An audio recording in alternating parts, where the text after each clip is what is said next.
What if in a village where time moves like honey through stone, two souls discovered that the most profound secrets hide not in grand libraries, but in the gentle turning of an ancient wheel? Welcome to What If Sleepstorian, where What If whispers timeless tales into dreams. Breathe deeply, let your mind soften, and drift into tonight's gentle story. So dim the lights, find your most comfortable position, and let these whispered narratives carry you softly towards sleep. If this tale finds you wandering through England's countryside lanes, I'd love to know, where in the world are you listening from? Are you a fellow night owl, a history lover, or just chasing rest with a curious mind? Share in the comments below. Give it a like and subscribe, but only if this story kept you company. In the heart of the Cotswolds, where limestone cottages nestle like contented cats against rolling hills, there exists a village so perfectly preserved that time itself seems to pause for a cup of tea. Lower Slaughter stretches along its gentle stream like a watercolour painting that refused to dry, each honey-coloured stone whispering stories of centuries past. The River Eye meanders through the village with the unhurried grace of a retired gentleman taking his constitutional, while ancient bridges arch over its crystal waters like gentle smiles frozen in stone. The year was 1936, when the world outside these pastoral lanes was beginning to stir with uncertain winds, yet within Lower Slaughter's embrace, life continued with the steady rhythm of seasons turning and mill wheels creaking their eternal song. The village had weathered plague and prosperity, war and peace, kings and commoners, yet its character remained as unchanging as the limestone from which it was hewn. At the heart of this tranquil tableau stood the old mill, a structure so integral to the village's identity that locals often forgot it was a building at all, thinking of it instead as a natural feature, like the stream itself or the ancient oaks that shadowed the church. The mill had ground grain for 3 centuries, its great wheel turning with the patient persistence of time itself, powered by waters that had flowed here since before human memory began to keep count. The wheel turned slowly, methodically, each revolution marking not minutes but moments of meditation. The sound it made was neither grinding nor groaning, but something altogether more musical, a soft, rhythmic whisper that seemed to say, "Patience, patience, patience," to anyone who paused to listen. Even when the wind was still and the village held its breath, you could hear the wheel's gentle conversation with the water, an endless dialogue between human ingenuity and nature's flow. Thomas Hartwell had been the mill's keeper for nearly 2 decades, having inherited both the position and the peculiar contentment that seemed to come with it from his father, who had inherited it from his father before him. Thomas possessed the rare gift of finding profound satisfaction in simple rhythms. His days began before dawn with the ritual of checking the wheel's alignment, examining the stones for wear, and ensuring the grain bins were properly arranged. By the time the village stirred to life, Thomas would already be settled into the mill's ancient rhythm, moving with the unhurried grace of a man who had learned that the most important work was often the quietest. He was a tall man, though he seemed to take up less space than his height suggested, moving through the world with the gentle deliberation of someone who had discovered that rushing was mostly an illusion. His hands, permanently dusted with flour despite frequent washing, told the story of his trade in the fine lines etched by years of working with grain and stone. His eyes, the colour of autumn leaves, held a depth that suggested he saw more than most people suspected, though he rarely felt compelled to share these observations unless the moment seemed particularly right. The mill itself was a testament to the ingenuity of generations past, its thick stone walls keeping the interior cool even on the warmest summer days. The machinery, though ancient by modern standards, operated with the precision of a well-tuned orchestra. The great grinding stones, each weighing nearly a ton, had been quarried from Peak District millstone grit over 2 centuries ago. They had been carefully dressed and balanced so many times that they knew each other's surfaces like old married couples, fitting together with an intimacy born of countless shared revolutions. Sacks of wheat, barley and oats lined the mill's walls like comfortable cushions, each one representing a connection to the surrounding farms that spread across the Cotswold hills like a patchwork quilt of green and gold. Thomas knew the farmers by name, their children by temperament, and their grain by the way it felt between his fingers. He could tell you which field each sack had come from, what the weather had been like during harvest, and how the grain would behave in the stones. This knowledge wasn't learned from books, but absorbed through years of patient attention, like the way the mill walls had absorbed the scent of grain and the sound of turning wheels. On this particular morning in late September, when autumn mist clung to the valley like a soft grey shawl, Thomas discovered something unusual tucked beneath a loose stone near the wheel's foundation. It was a small leather journal, aged to the colour of old tea and worn soft by countless hands. The cover bore no title, only the faint impression of what might once have been initials, now too faded to read with certainty. The journal had clearly been hidden with intention, wedged into a space that seemed designed for concealment.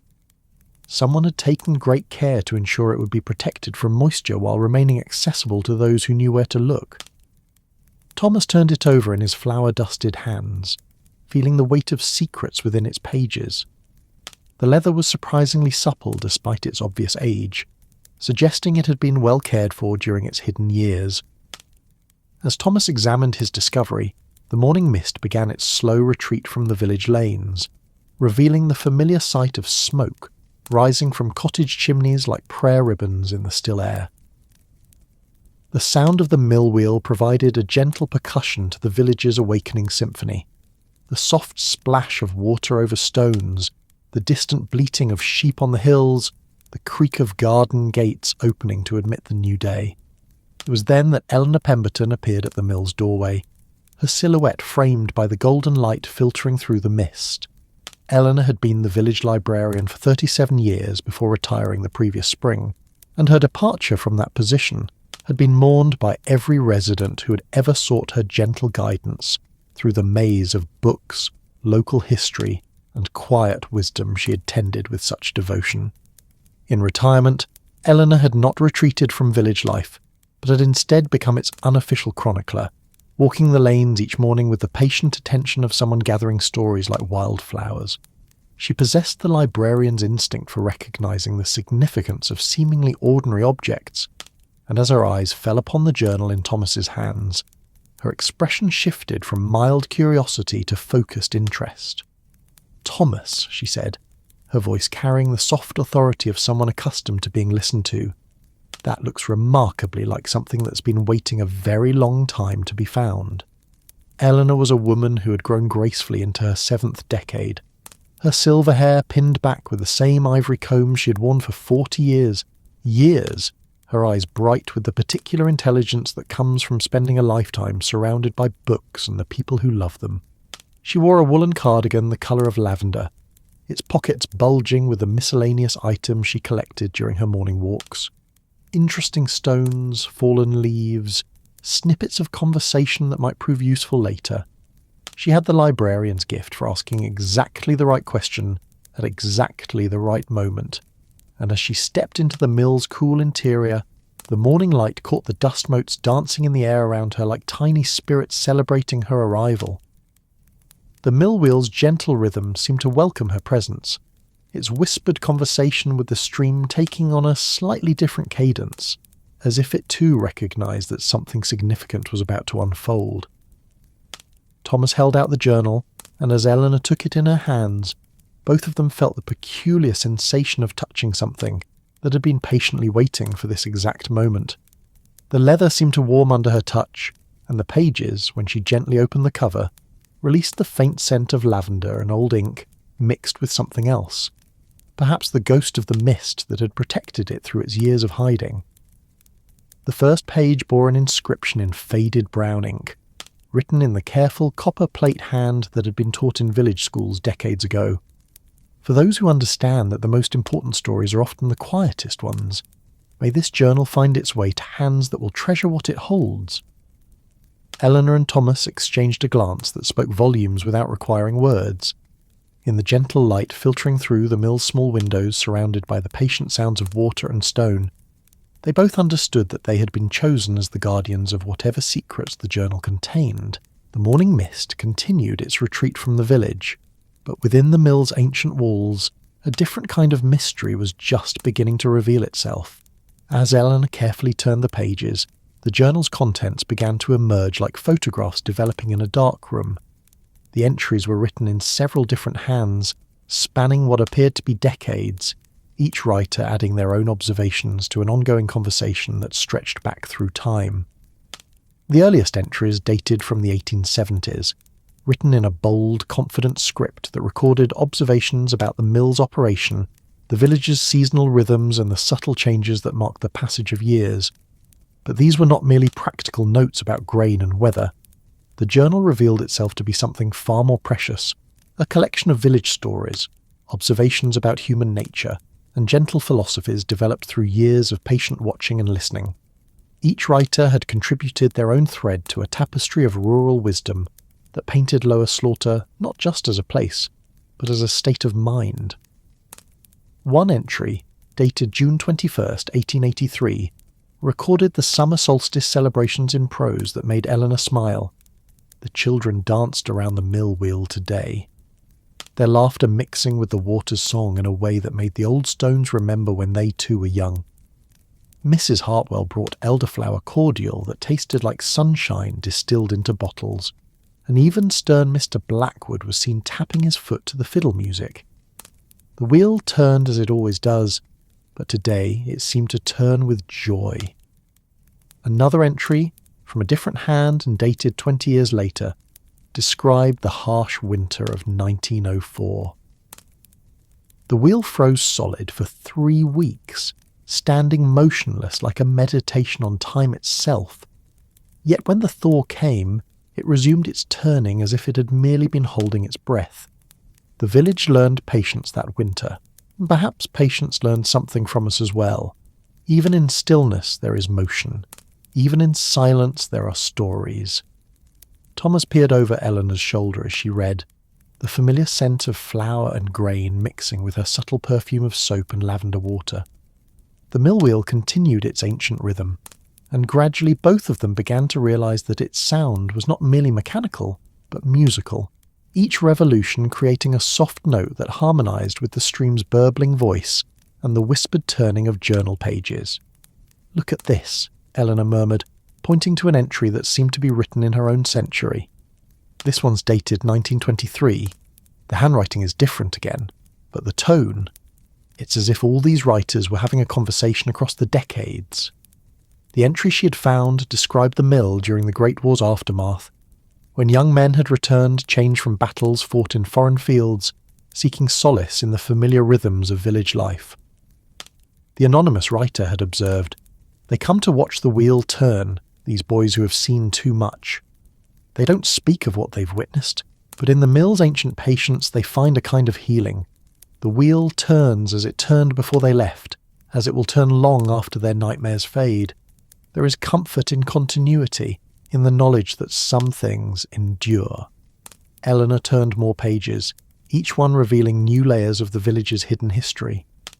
There were observations about seasonal changes that spanned decades, allowing patterns to emerge that no single lifetime could have perceived.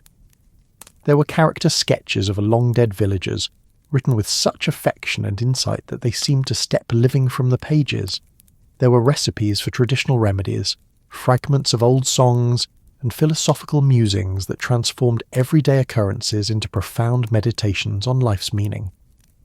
One writer had developed a theory that the mill wheel's rotation created a kind of temporal eddy, a place where time moved differently than in the outside world. Perhaps, the entry suggested, this is why the village changes so slowly, why people who come here seem to find a different rhythm for their lives. The wheel doesn't just grind grain, it grinds time itself into something more nourishing, more sustaining than the hurried minutes that govern life beyond these lanes. Thomas found himself nodding as Eleanor read this passage aloud. He had often felt that his days at the mill passed differently than other days, that the hours spent listening to the wheel's rhythm existed in a space separate from the ordinary flow of time. Now, reading the observations of previous mill keepers, he realized this sensation had been shared across generations. "Here's something remarkable," Eleanor said. her voice taking on the excited tone she had once reserved for particularly fascinating library discoveries. This entry from 1895 describes finding this very journal hidden in the same spot where you discovered it, Thomas. The writer says they added their own observations before returning it to its hiding place for future generations to find. The entry she had found was written in elegant Victorian script. Today, I discovered a remarkable journal hidden beneath the wheel's foundation, filled with observations and wisdom from previous guardians of this sacred place. I have added my own small contributions to this continuing conversation, this dialogue between past and future that the mill wheel seems to facilitate.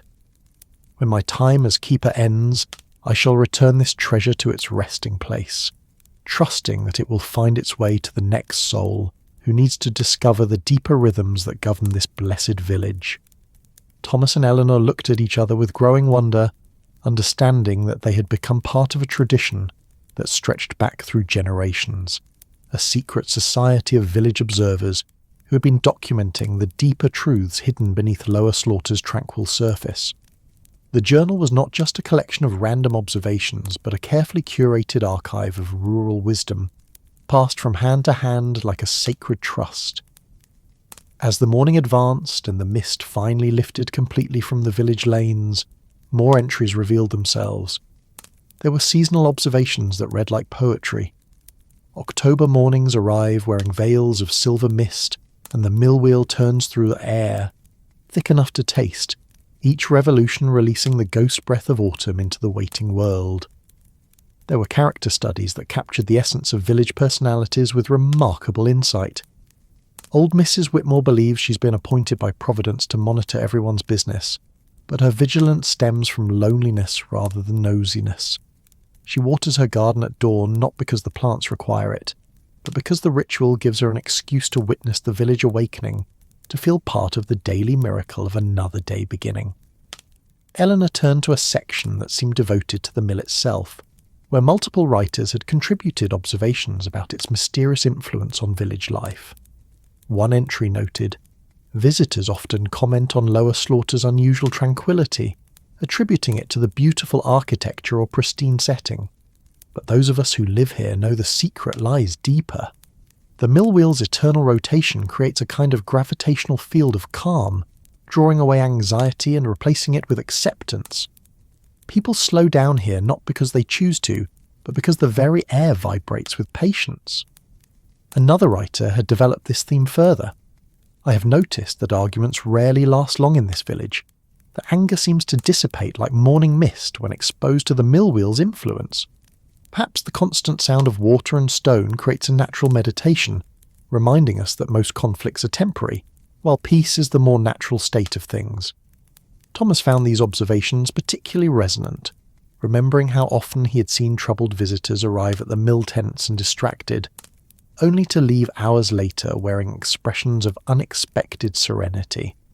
He had always attributed this transformation to the mill's peaceful setting, but the journal suggested something more profound at work. The entries revealed that previous mill keepers had consciously cultivated this atmosphere of healing tranquility. One writer described developing specific rituals for welcoming visitors. "I have learned to let people find their own rhythm around the wheel.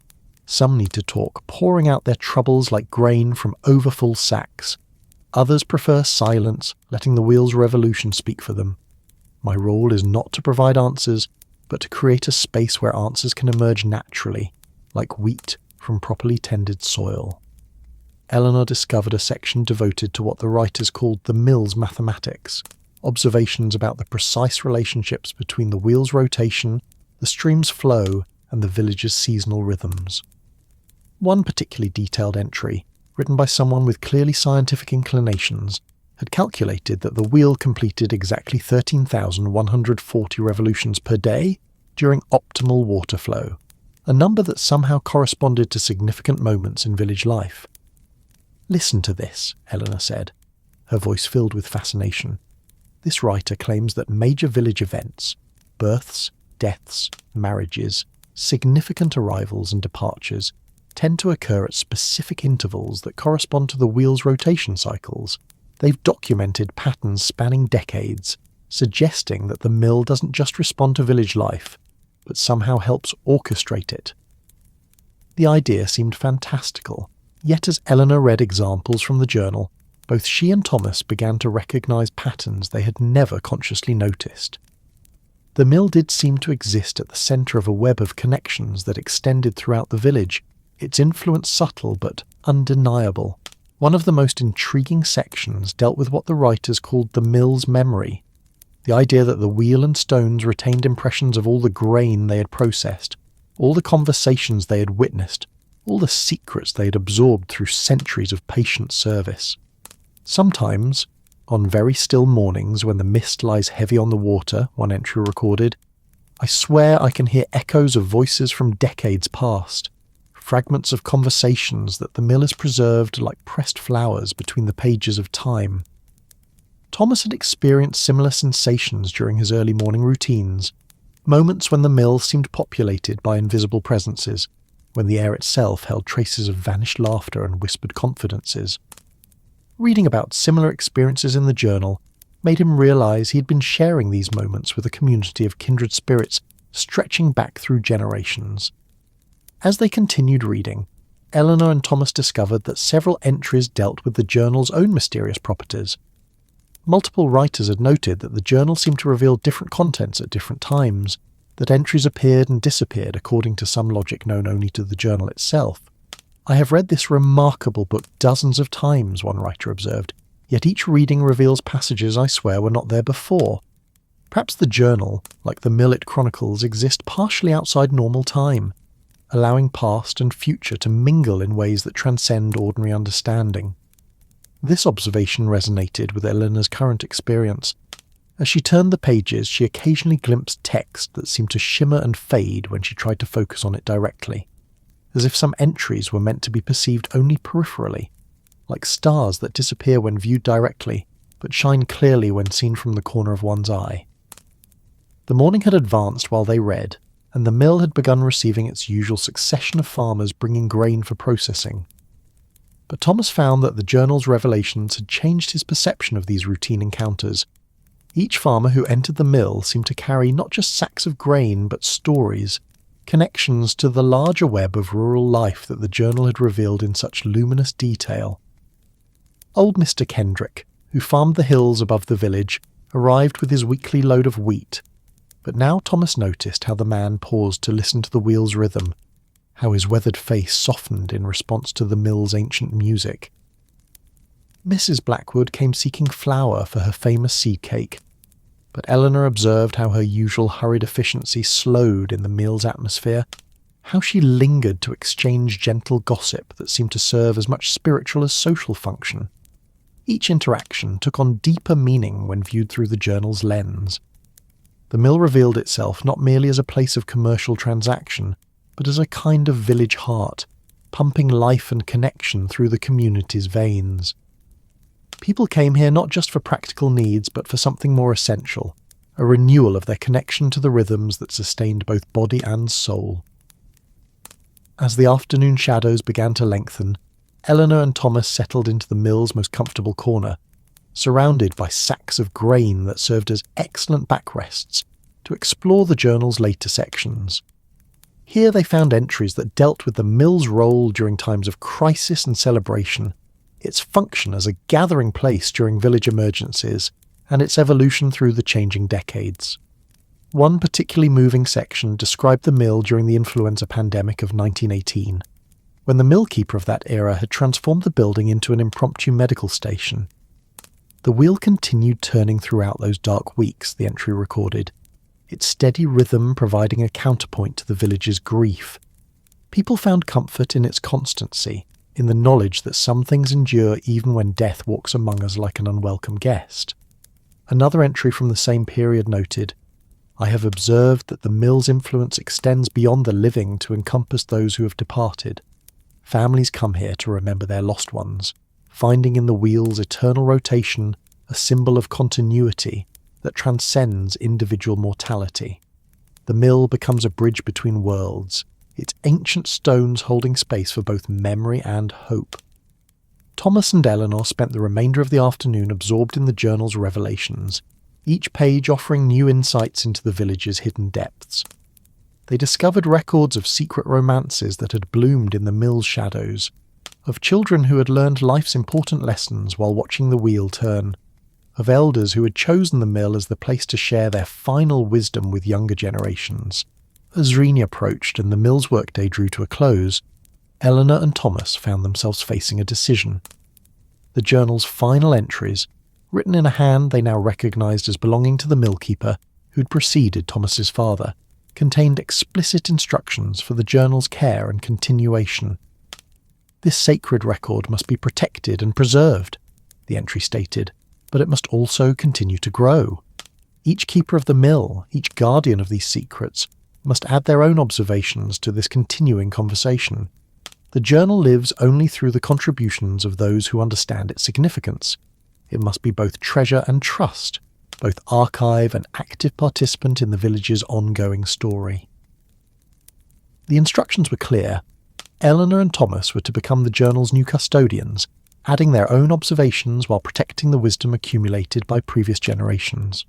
They were to hide it again when their time as guardians ended, ensuring it would be discovered by future villagers who possessed the sensitivity to recognise its importance.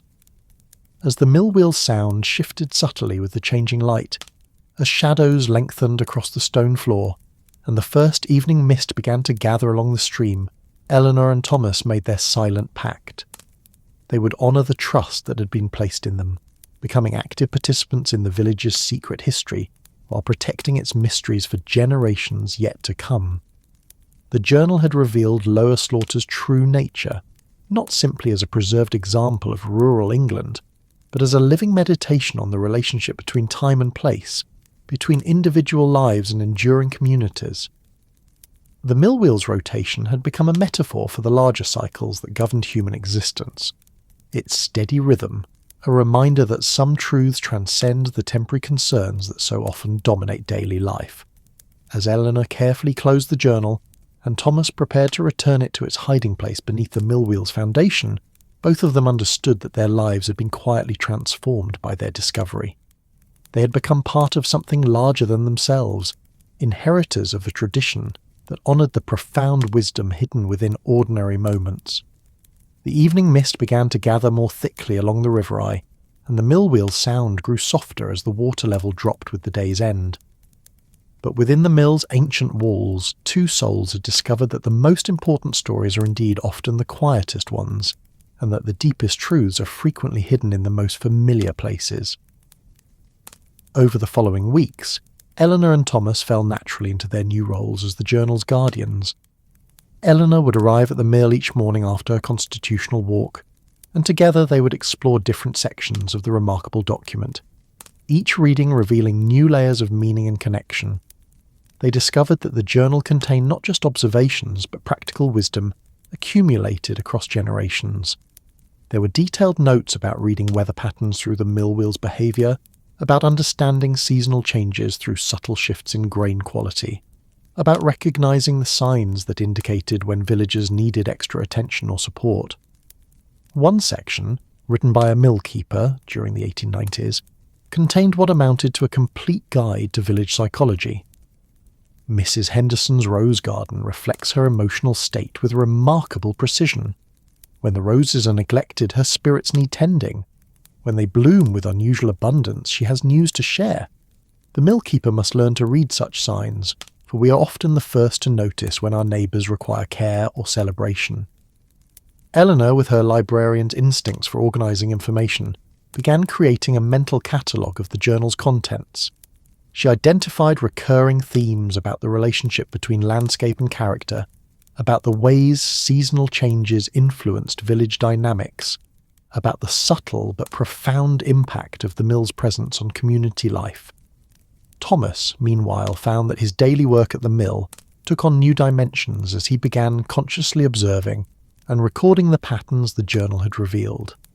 He noticed how certain types of weather brought specific visitors to the mill, how the wheel's sound changed subtly in response to atmospheric pressure, how the quality of light filtering through the mill's windows seemed to influence the conversations that took place there. Their morning sessions with the journal became a ritual that shaped both of their days.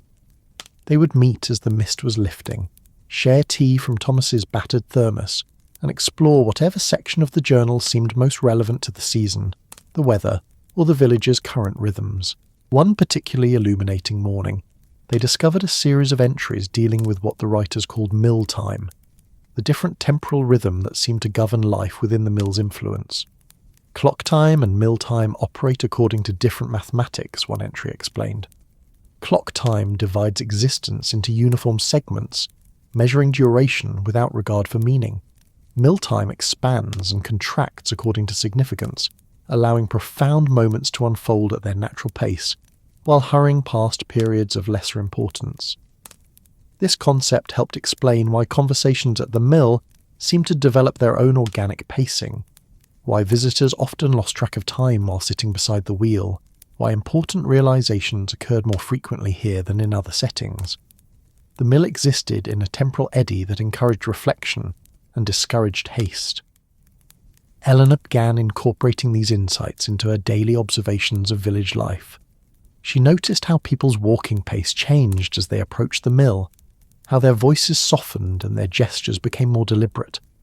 She observed that children playing near the mill stream developed more elaborate games, taking time to create complex narratives and detailed rules that their peers in other parts of the village rarely bothered with. Thomas, meanwhile, discovered that his interactions with farmers and villagers had deepened since he began consciously applying the journal's wisdom. He learned to recognize when someone needed to talk about more than grain prices, when a technical question about milling was actually a request for broader advice about life's challenges. The journal had transformed their understanding of their roles within the village ecosystem. They were not merely miller and retired librarian, but active participants in a tradition of guardianship that extended far beyond their specific responsibilities. As autumn deepened and the mist grew thicker along the river eye, Eleanor and Thomas began to understand why the journal had revealed itself to them at this particular moment in their lives. The world beyond Lower Slaughter was growing increasingly complicated, with rumours of political tensions and economic uncertainties filtering into even this protected valley. The journal's wisdom offered an alternative perspective, a reminder that human communities had always faced challenges, and that survival often depended on maintaining connection to deeper rhythms and enduring values. One evening, as they prepared to return the journal to its hiding place after a particularly rich day of discoveries, Eleanor made an observation that would guide their future relationship with the mysterious document. "I think," she said thoughtfully, "that the journal chooses what to reveal and when to reveal it. We're not just readers, but partners in an ongoing conversation with the accumulated wisdom of this place." Thomas nodded, understanding intuitively what she meant. The journal seemed to respond to their needs and questions, offering relevant insights precisely when they were most needed. It was less a static archive than a living document that continued to grow and evolve through their engagement with it. They decided to begin adding their own observations to the journal, carefully recording insights that seemed significant enough to preserve for future generations. Eleanor's contributions focused on the subtle ways village social dynamics reflected larger patterns of human community, while Thomas documented the practical wisdom he was developing about reading environmental signs and understanding the mill's mysterious influence on local life. Their first joint entry, written in Eleanor's careful script but incorporating both of their voices, established the tone for their future contributions.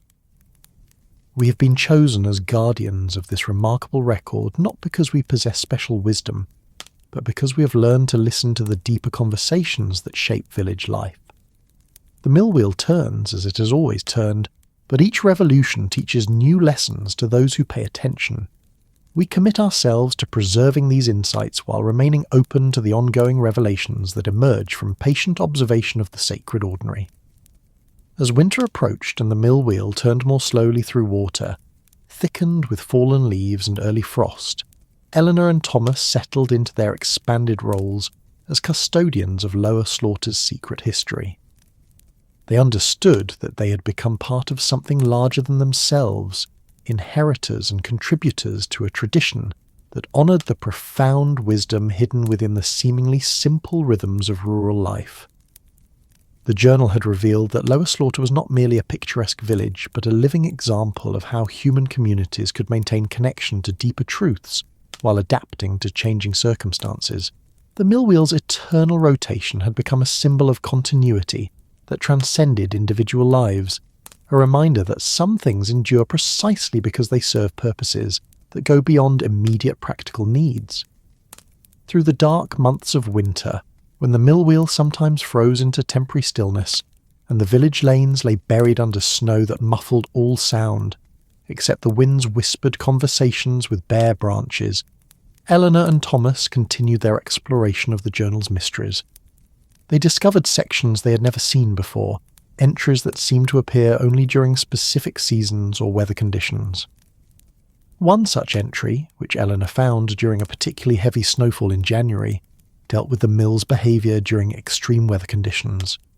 When snow silences the wheel and ice stills the stream, the mill enters a different mode of being. Its influence continues, but through stillness rather than motion.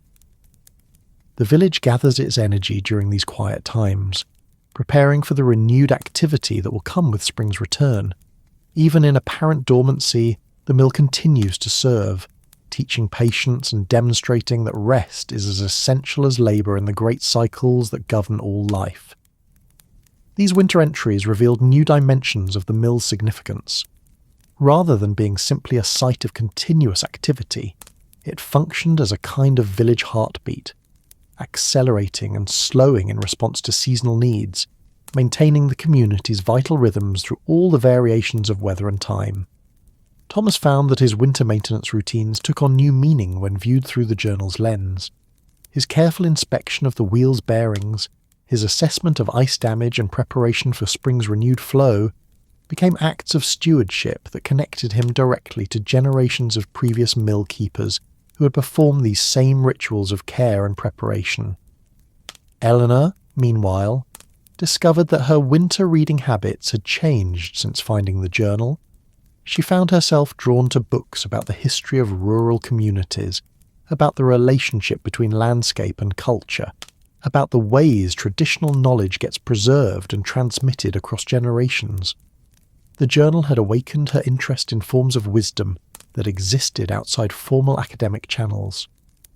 As spring approached and the first tentative signs of warming began to appear, longer days, softer light, the sound of water beginning to move more freely beneath thinning ice, Eleanor and Thomas prepared for what they had come to think of as the journal's annual awakening. Previous entries had suggested that spring brought new revelations, that the mill's renewed activity somehow activated dormant sections of the mysterious document. Their expectation proved correct. On the first morning when the mill wheel resumed its full rotation, after winter's partial hibernation, they opened the journal to find new passages that seemed to have appeared overnight. These entries dealt with renewal and beginning, with the ways communities regenerate themselves through contact with enduring rhythms and persistent wisdom. Spring arrives at the mill not as a single event, but as a gradual awakening, one new passage observed. The wheel turns more freely each day, the water sings with greater clarity each morning, the village emerges from winter's introspection ready to engage once again with the larger world. But spring's lessons go deeper than mere seasonal change. They remind us that renewal is always possible, that communities like individuals can emerge from dark periods refreshed and ready for new growth. Eleanor and Thomas spent the spring months documenting their own observations about the village's annual renewal, adding their voices to the continuing conversation that the journal facilitated between past and future. They recorded the ways different villages responded to spring's arrival, the subtle changes in social dynamics as people emerged from winter's isolation, the renewed energy that seemed to flow through all aspects of community life. Their contributions to the journal became more confident and detailed as they grew into their roles as its custodians.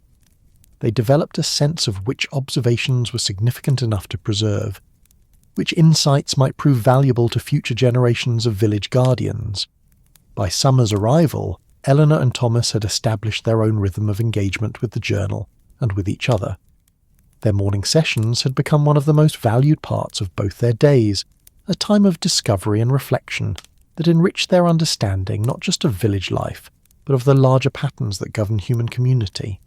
The journal had revealed Lower Slaughter as a place where deeper truths about sustainable living, authentic community, and the relationship between individual fulfillment and collective well-being had been preserved and practiced across generations. The mill wheel's rotation had become a metaphor for the cycles of giving and receiving, work and rest, individual expression, and communal harmony that characterize healthy human settlements.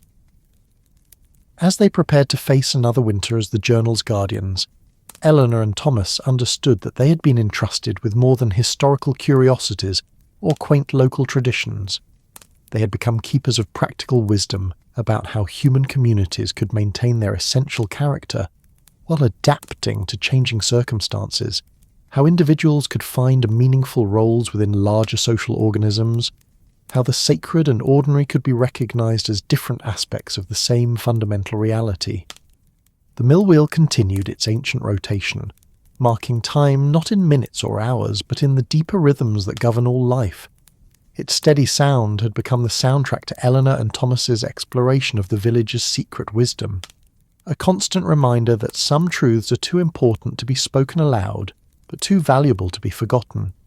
As autumn returned and the mists once again began to gather along the river eye, Eleanor and Thomas prepared to add their final entries to the journal before returning it to its hiding place for future generations to discover. They had learned that their role as its custodians was temporary, that the journal's true purpose lay not in permanent possession, but in circulation among those who could appreciate and contribute to its accumulated wisdom.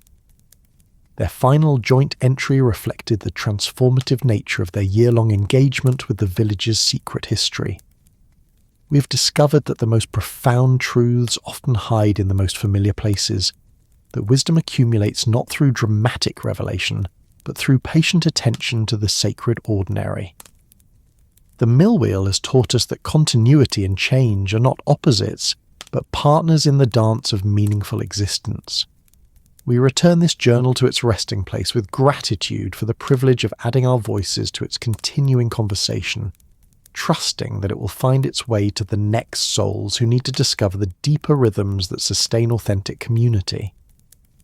The morning they chose to return the journal dawned with the kind of perfect October clarity that makes the Cotswold seem like a landscape painted by angels who had learned their craft from studying autumn itself. The mist lay thick along the stream, but above it the air was crystalline, each leaf on the ancient oaks outlined with diamond precision against a sky the colour of forget-me-nots.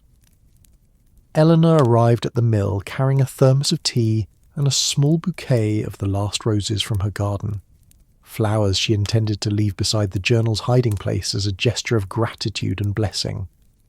Thomas was already at work, but his movements had the ceremonial quality of someone performing a ritual rather than routine maintenance. Together they made their way to the spot beneath the mill wheel's foundation, where the journal had waited through decades of concealment. As Thomas carefully replaced the loose stone that had hidden the leather-bound treasure, both of them felt the peculiar sensation of completing a circle, of fulfilling a trust that connected them to all the previous guardians who had participated in this tradition of preservation and renewal. The mill wheel turned with its usual patient rhythm, but on this morning its sound seemed to carry additional harmonics, as if it were acknowledging the completion of another cycle in its ancient role as keeper of village secrets. The water moved over the stones with liquid music that spoke of continuity and change, of the endless conversation between human community and natural rhythm that the journal had documented in such loving detail. As they stood beside the wheel, listening to its eternal song and watching the last of the morning mist dissipate into golden air, Eleanor and Thomas understood that their relationship with the journal was not ending but evolving. They would continue to be its guardians even after returning it to concealment, carrying its wisdom forward through their daily interactions with village life, their ongoing observations of the patterns that connect individual moments to larger meanings. The journal had taught them that Lower Slaughter was not preserved in aspic like some museum exhibit, but remained vibrantly alive precisely because it maintained connection to the deeper rhythms that sustain authentic human community. The mill wheel's rotation was not mere mechanical motion, but a kind of prayer wheel. its every revolution sending out vibrations of peace and continuity that influenced all who came within its range. In the days that followed the journal's return to hiding, he could tell you which field each sack had come from, what the weather had been like during harvest, and how the grain would behave in the stones. This knowledge wasn't learned from books, but absorbed through years of patient attention, like the way the mill walls had absorbed the scent of grain and the sound of turning wheels. On this particular morning in late September, when autumn mist clung to the valley like a soft grey shawl, Thomas discovered something unusual tucked beneath a loose stone near the wheel's foundation. It was a small leather journal, aged to the colour of old tea and worn soft by countless hands.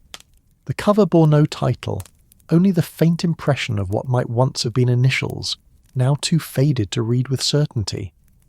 The journal had clearly been hidden with intention, wedged into a space that seemed designed for concealment. Someone had taken great care to ensure it would be protected from moisture while remaining accessible to those who knew where to look. Thomas turned it over in his flour-dusted hands, feeling the weight of secrets within its pages. The leather was surprisingly supple despite its obvious age, suggesting it had been well cared for during its hidden years. As Thomas examined his discovery, the morning mist began its slow retreat from the village lanes, revealing the familiar sight of smoke rising from cottage chimneys like prayer ribbons in the still air. The sound of the mill wheel provided a gentle percussion to the village's awakening symphony. The soft splash of water over stones, the distant bleating of sheep on the hills, the creak of garden gates opening to admit the new day. It was then that Eleanor Pemberton appeared at the mill's doorway, her silhouette framed by the golden light filtering through the mist. Eleanor had been the village librarian for 37 years before retiring the previous spring, and her departure from that position had been mourned by every resident who had ever sought her gentle guidance through the maze of books, local history, and quiet wisdom she had tended with such devotion. In retirement, Eleanor had not retreated from village life, but had instead become its unofficial chronicler, walking the lanes each morning with the patient attention of someone gathering stories like wildflowers. She possessed the librarian's instinct for recognizing the significance of seemingly ordinary objects, and as her eyes fell upon the journal in Thomas's hands, her expression shifted from mild curiosity to focused interest. "Thomas," she said, her voice carrying the soft authority of someone accustomed to being listened to, "that looks remarkably like something that's been waiting a very long time to be found." Eleanor was a woman who had grown gracefully into her 7th decade, her silver hair pinned back with the same ivory comb she had worn for 40 years, her eyes bright with the particular intelligence that comes from spending a lifetime surrounded by books and the people who love them. She wore a woolen cardigan the colour of lavender, its pockets bulging with the miscellaneous items she collected during her morning walks. Interesting stones, fallen leaves, snippets of conversation that might prove useful later. She had the librarian's gift for asking exactly the right question at exactly the right moment, and as she stepped into the mill's cool interior, the morning light caught the dust motes dancing in the air around her like tiny spirits celebrating her arrival. The mill wheel's gentle rhythm seemed to welcome her presence, its whispered conversation with the stream taking on a slightly different cadence, as if it too recognized that something significant was about to unfold. Thomas held out the journal, and as Eleanor took it in her hands, both of them felt the peculiar sensation of touching something that had been patiently waiting for this exact moment. The leather seemed to warm under her touch, and the pages, when she gently opened the cover, released the faint scent of lavender and old ink mixed with something else, perhaps the ghost of the mist that had protected it through its years of hiding. The first page bore an inscription in faded brown ink, written in the careful copper plate hand that had been taught in village schools decades ago. For those who understand that the most important stories are often the quietest ones, may this journal find its way to hands that will treasure what it holds. Eleanor and Thomas exchanged a glance that spoke volumes without requiring words. In the gentle light filtering through the mill's small windows surrounded by the patient sounds of water and stone, they both understood that they had been chosen as the guardians of whatever secrets the journal contained.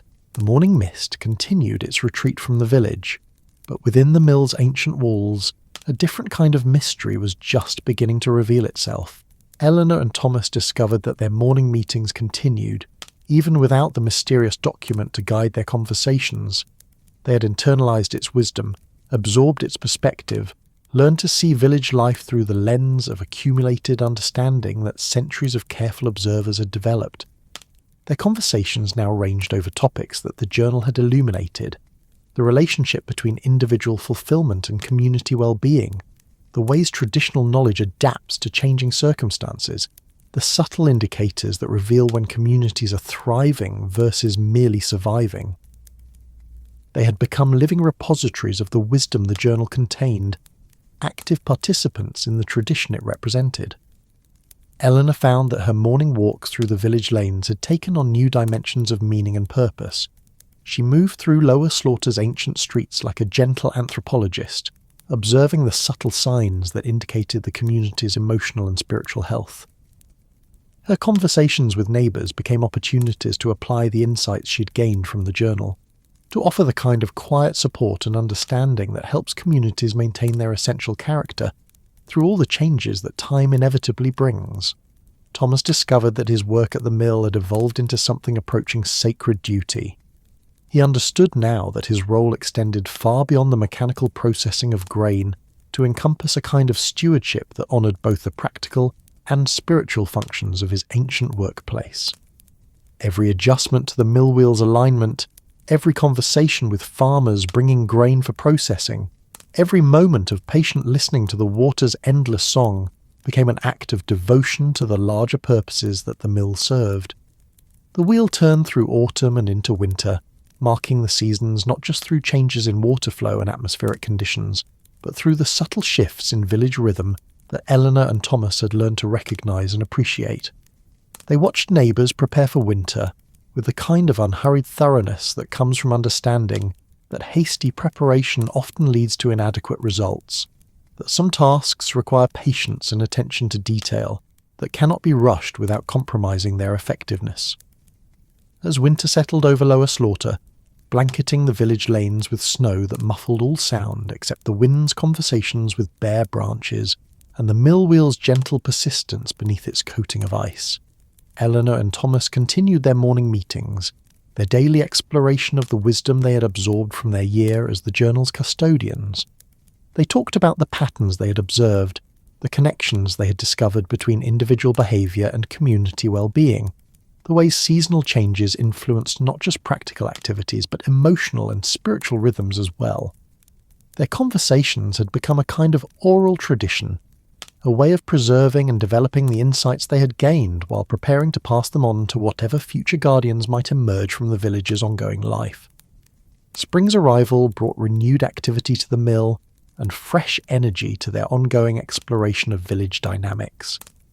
They watched the community emerge from winter's introspection with the kind of gradual awakening that the journal had taught them to recognise as characteristic of healthy social organisms.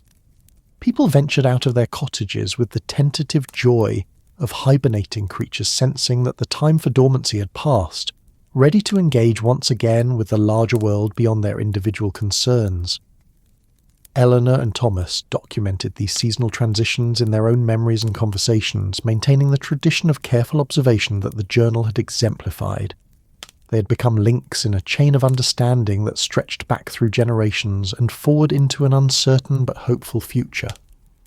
As another autumn approached, bringing with it the anniversary of their discovery of the journal, Eleanor and Thomas found themselves wondering who would be chosen as the next guardians of the village's secret wisdom. They had learned to trust the mysterious processes that governed such selections, understanding that the journal would reveal itself when the time was right, and the proper recipients were ready to receive its accumulated treasures. The mill wheel continued its ancient rotation, grinding grain and time with equal patience, its steady rhythm marking the passage of days and seasons, while maintaining connection to deeper cycles that transcend individual human lifespans. Its sound had become the soundtrack to Eleanor and Thomas's ongoing exploration of what it means to live in authentic community, to find meaningful purpose within larger social organisms, to maintain hope and purpose in a world that often seems to prioritize speed over significance, quantity over quality, novelty over wisdom. They understood now that Lower Slaughter's preservation was not accidental, but the result of generations of conscious choices, of decisions to prioritize community well-being over individual advancement, to value continuity alongside adaptation, to maintain connection to natural rhythms while engaging productively with changing circumstances. The village represented a living example of sustainable human settlement, a demonstration that communities could thrive without abandoning the essential values that give life meaning and purpose. As the mists gathered once again along the river eye and the mill wheel turned through water that carried the first fallen leaves of another autumn, Eleanor and Thomas continued their roles as informal guardians of village wisdom, their morning conversations serving as a kind of ongoing seminar in the art of authentic community living. They had learned that the most important wisdom often comes not through dramatic revelation, but through patient attention to the seemingly ordinary details of daily life.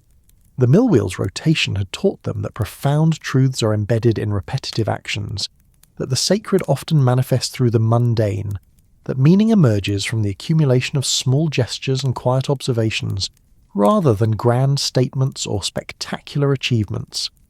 The journal had revealed Lower Slaughter as more than a picturesque village preserved for tourists to admire, but as a living laboratory where essential human values had been tested, refined, and transmitted across generations. The mill wheel served as both practical machinery and spiritual metaphor, its endless rotation symbolizing the cycles of giving and receiving, work and rest, individual expression and communal harmony that characterize healthy human settlements. Eleanor and Thomas had become part of this tradition, their lives enriched by their participation in something larger than themselves, their daily routines transformed by their understanding of the deeper purposes they served. They had discovered that meaning and purpose are not abstract concepts, but practical realities that emerge from authentic engagement with community life, from conscious participation in the traditions and relationships that sustain human flourishing across generations. As another winter approached and the mill wheel began its seasonal slowing, Eleanor and Thomas prepared to face the months of contemplation and preparation that would ready them for whatever new revelations the spring might bring. They had learned to trust the rhythms that governed village life, to find peace in the knowledge that some processes cannot be hurried, that the most valuable insights often emerge during periods of apparent dormancy and rest. The mill continued to serve its ancient functions, grinding grain and time with equal patience, its presence a constant reminder that some things endure precisely because they serve purposes that transcend temporary concerns and changing circumstances.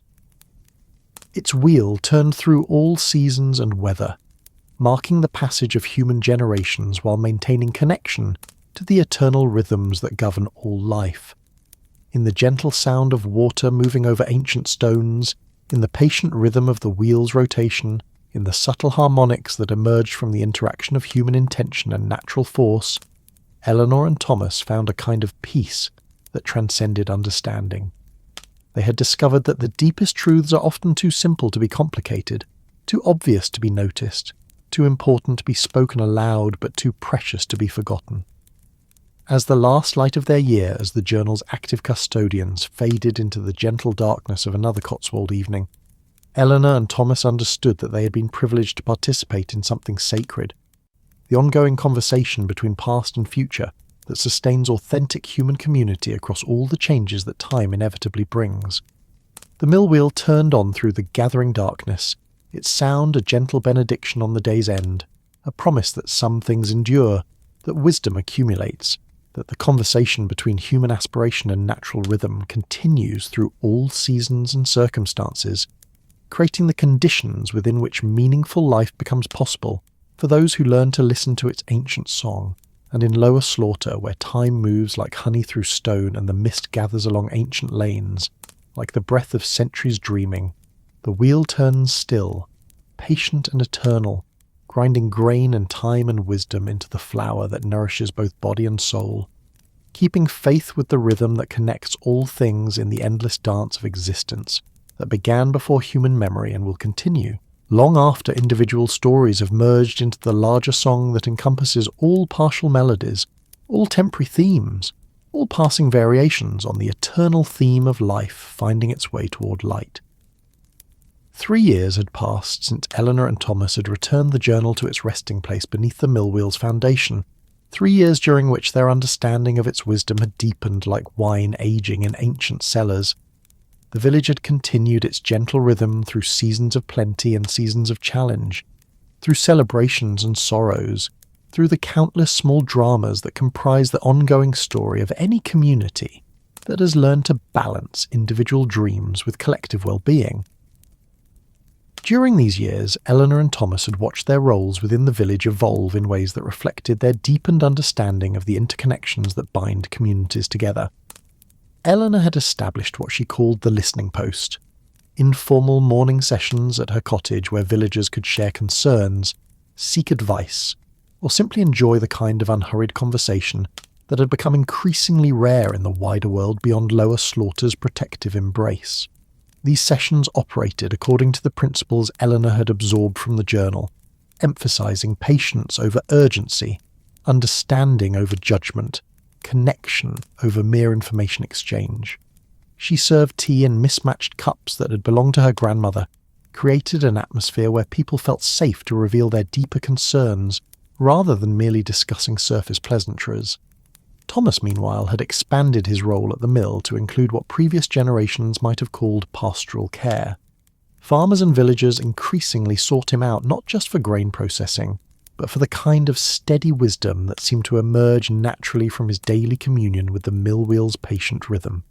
He had developed an intuitive understanding of when someone needed practical advice, and when they simply required the healing presence of shared silence beside moving water. The mill itself had become even more central to village life during these years, its influence extending in ways that might have seemed mystical to outsider observers but felt entirely natural to those who lived within its sphere of gentle authority. The wheel's rotation had synchronized with village rhythms to such a degree that major community decisions were often made beside the water.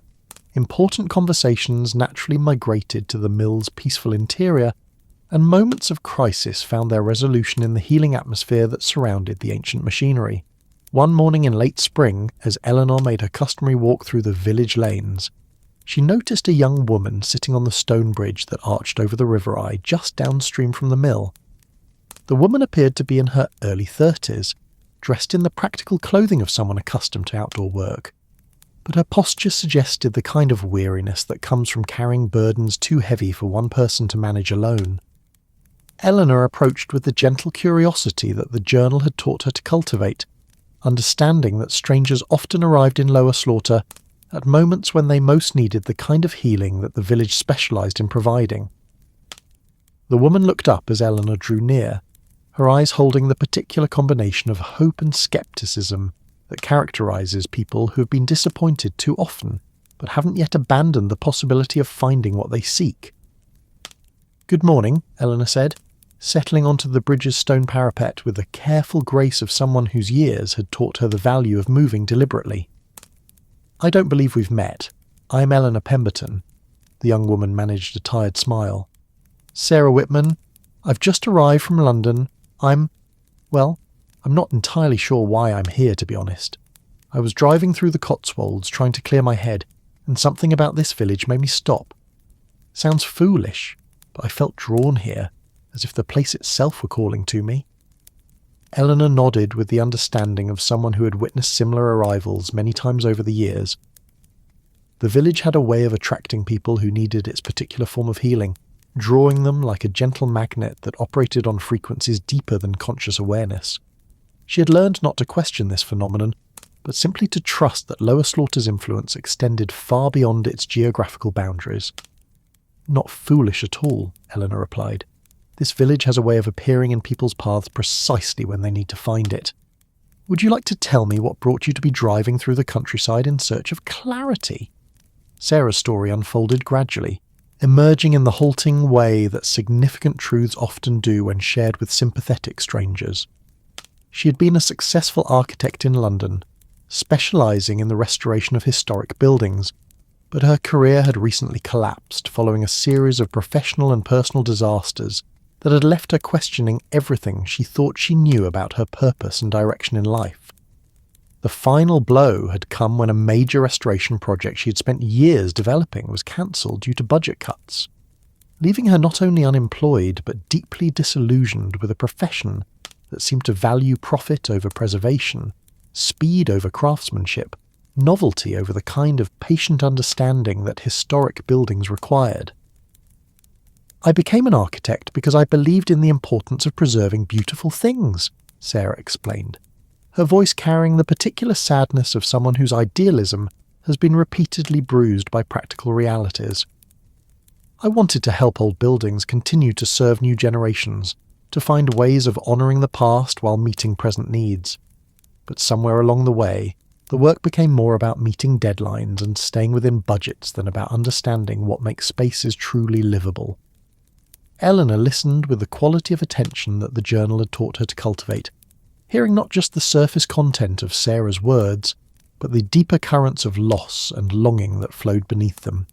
She recognised in this young woman's story echoes of the same struggles that had brought countless visitors to Lower Slaughter over the years, the collision between authentic purpose and commercial pressure, between individual vision and institutional demands, between the call of meaningful work and the requirements of mere survival.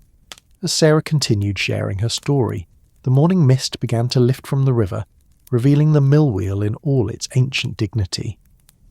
The sight seemed to capture Sarah's attention completely, her narrative trailing off as she watched the wheel's steady rotation with the kind of focused fascination that suggested she was seeing something more than mere machinery.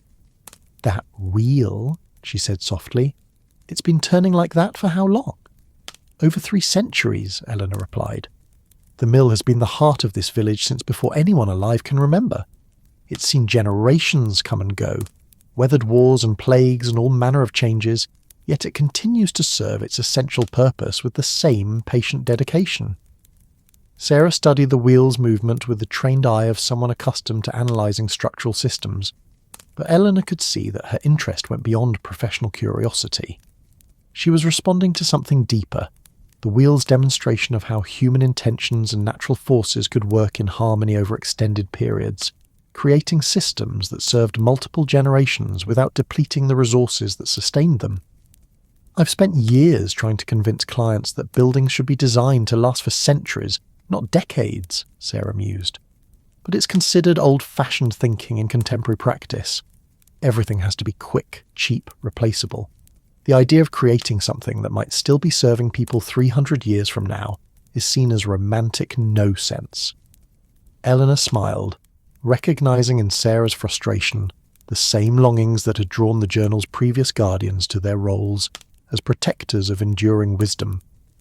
She sensed that this young woman's arrival was not coincidental, that the village's mysterious processes of selection might be preparing to choose new custodians for its accumulated treasures.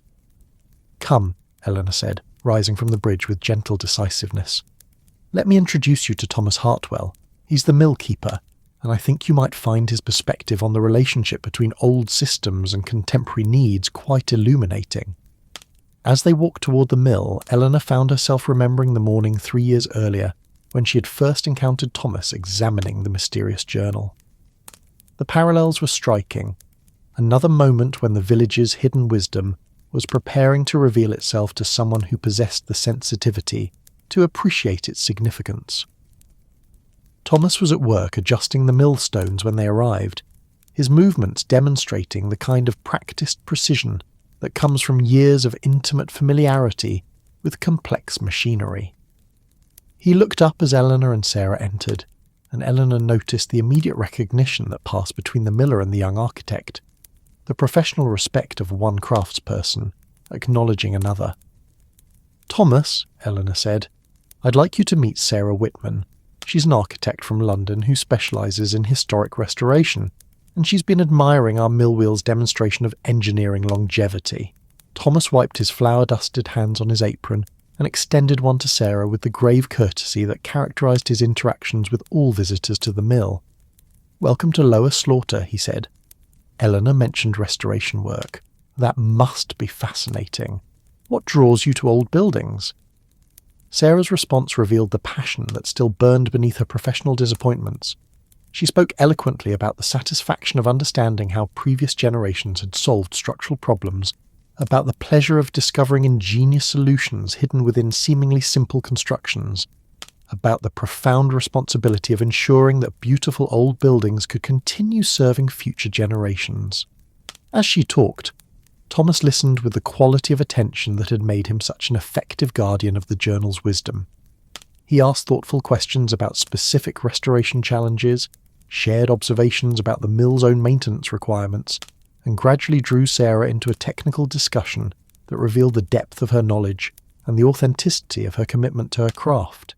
Eleanor watched this conversation unfold with growing certainty that she was witnessing another of the village's mysterious selections. Sarah possessed exactly the combination of technical expertise, spiritual sensitivity, and genuine commitment to preservation that characterized the journal's ideal guardians. Her professional disappointments had prepared her to appreciate alternative approaches to meaningful work, and her genuine reverence for historic craftsmanship suggested she would understand the journal's deeper significance. As the morning progressed and the mill received its usual succession of farmers bringing grain for processing, Sarah observed the interactions with a keen eye of someone trained to analyze how spaces influence human behavior. She noticed how conversations at the mill took on a different quality than those conducted elsewhere, how the wheel's steady rhythms seemed to encourage reflection and discourage haste, how even routine business transactions were conducted with the kind of attention to relationship that had become rare in contemporary commercial culture.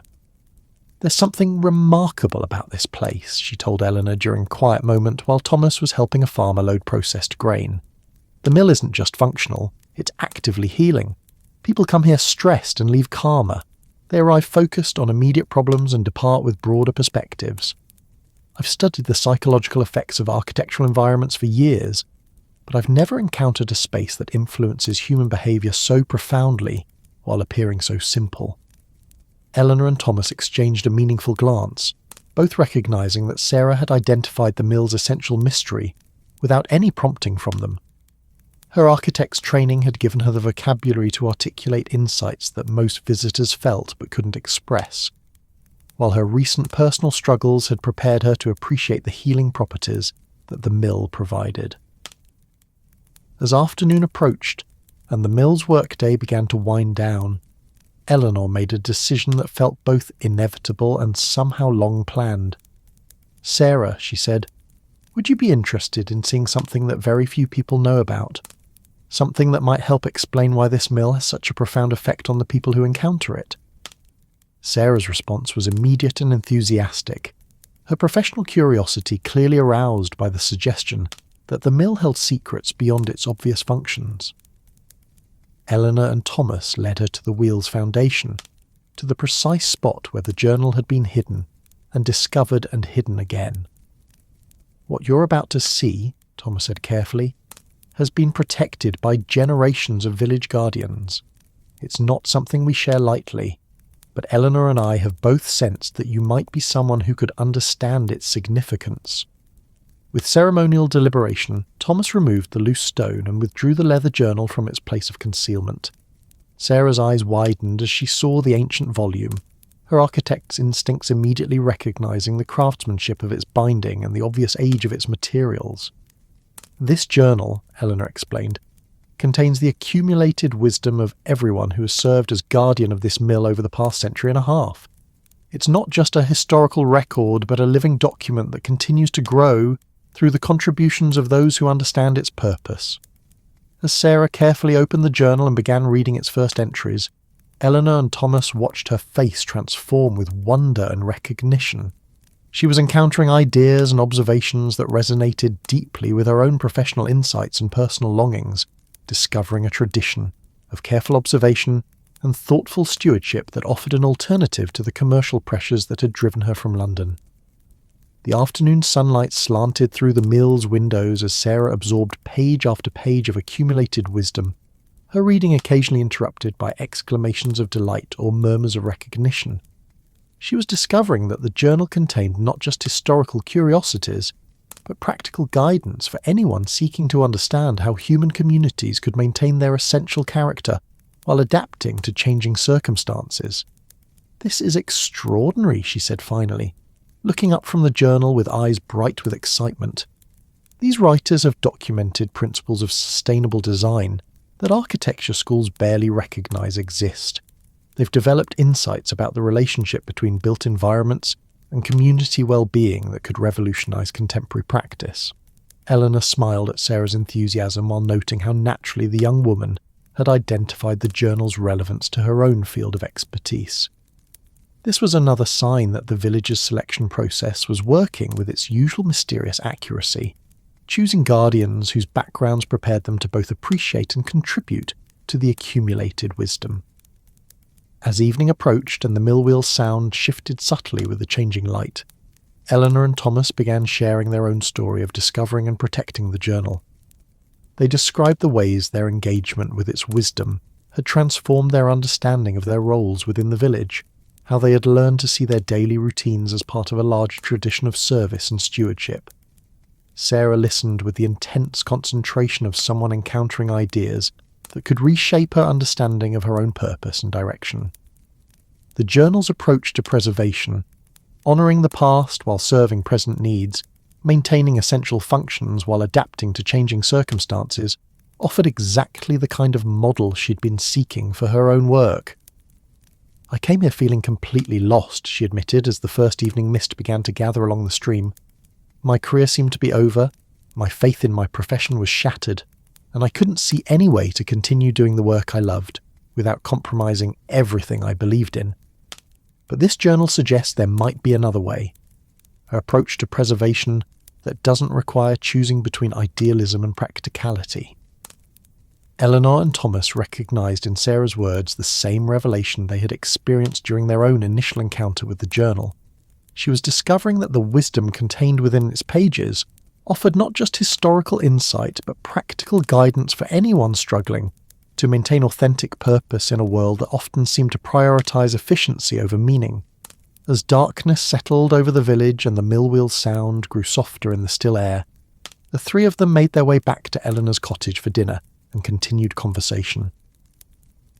The evening meal became an extended seminar in village wisdom, with Eleanor and Thomas sharing stories and insights that helped Sarah understand how the journal's principles could be applied to contemporary challenges. Sarah proved to be an eager and perceptive student, asking thoughtful questions that revealed her genuine commitment to understanding not just the journal's historical significance, but its practical applications.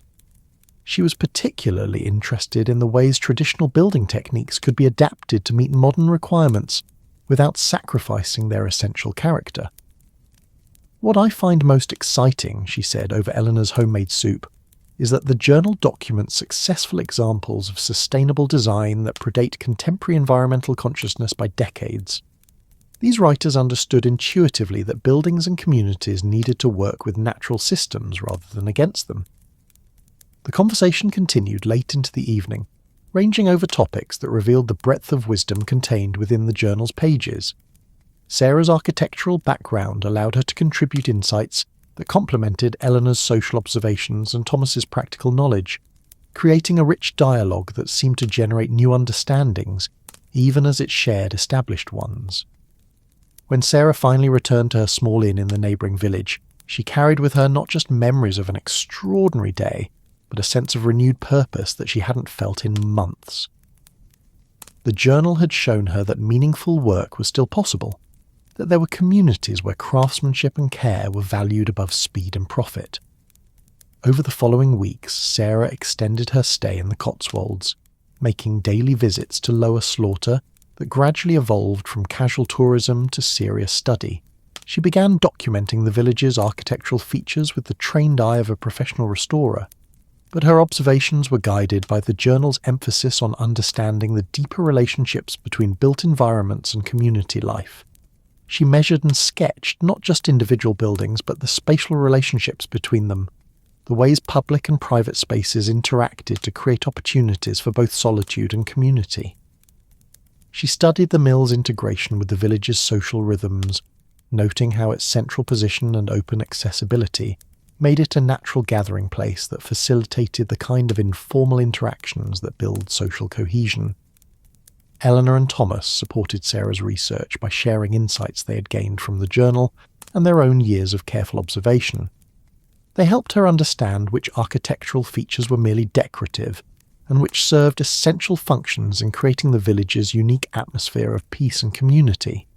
As Sarah's documentation project progressed, her initial fascination with Lower Slaughter's physical beauty deepened into appreciation for the sophisticated understanding of human needs that its design embodied.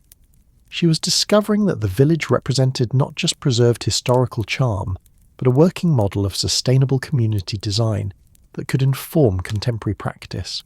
The journal had taught her to see beyond surface appearances to the underlying principles that made spaces truly livable. She learned to recognize how the village's layout encouraged walking over driving, how its scale promoted recognition and conversation among residents, how its integration with natural features created daily opportunities for contact with seasonal rhythms and weather patterns.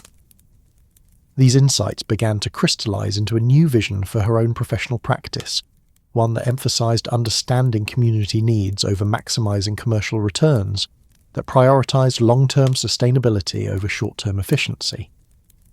The journal had shown her that architecture could be a form of service, rather than merely a means of artistic expression or financial success. As autumn arrived, and the mists once again began to gather along the river eye, Sarah faced a decision that would determine the direction of her future life. She had been offered the opportunity to return to London and join a firm that specialised in the kind of restoration work she had always claimed to value, but her weeks in Lower Slaughter had revealed the limitations of conventional approaches to historic preservation.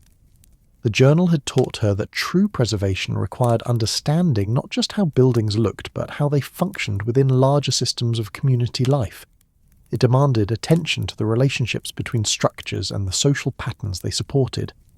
Recognition that architectural success should be measured in terms of human flourishing, rather than aesthetic achievement alone. Eleanor and Thomas watched Sarah wrestle with this decision, recognizing in her struggle their own earlier choice to commit themselves to the journal's wisdom rather than pursuing more conventional forms of success. They offered support and counsel, but avoided giving direct advice, understanding that Sarah needed to reach her own conclusions about how to integrate her new insights with her professional ambitions.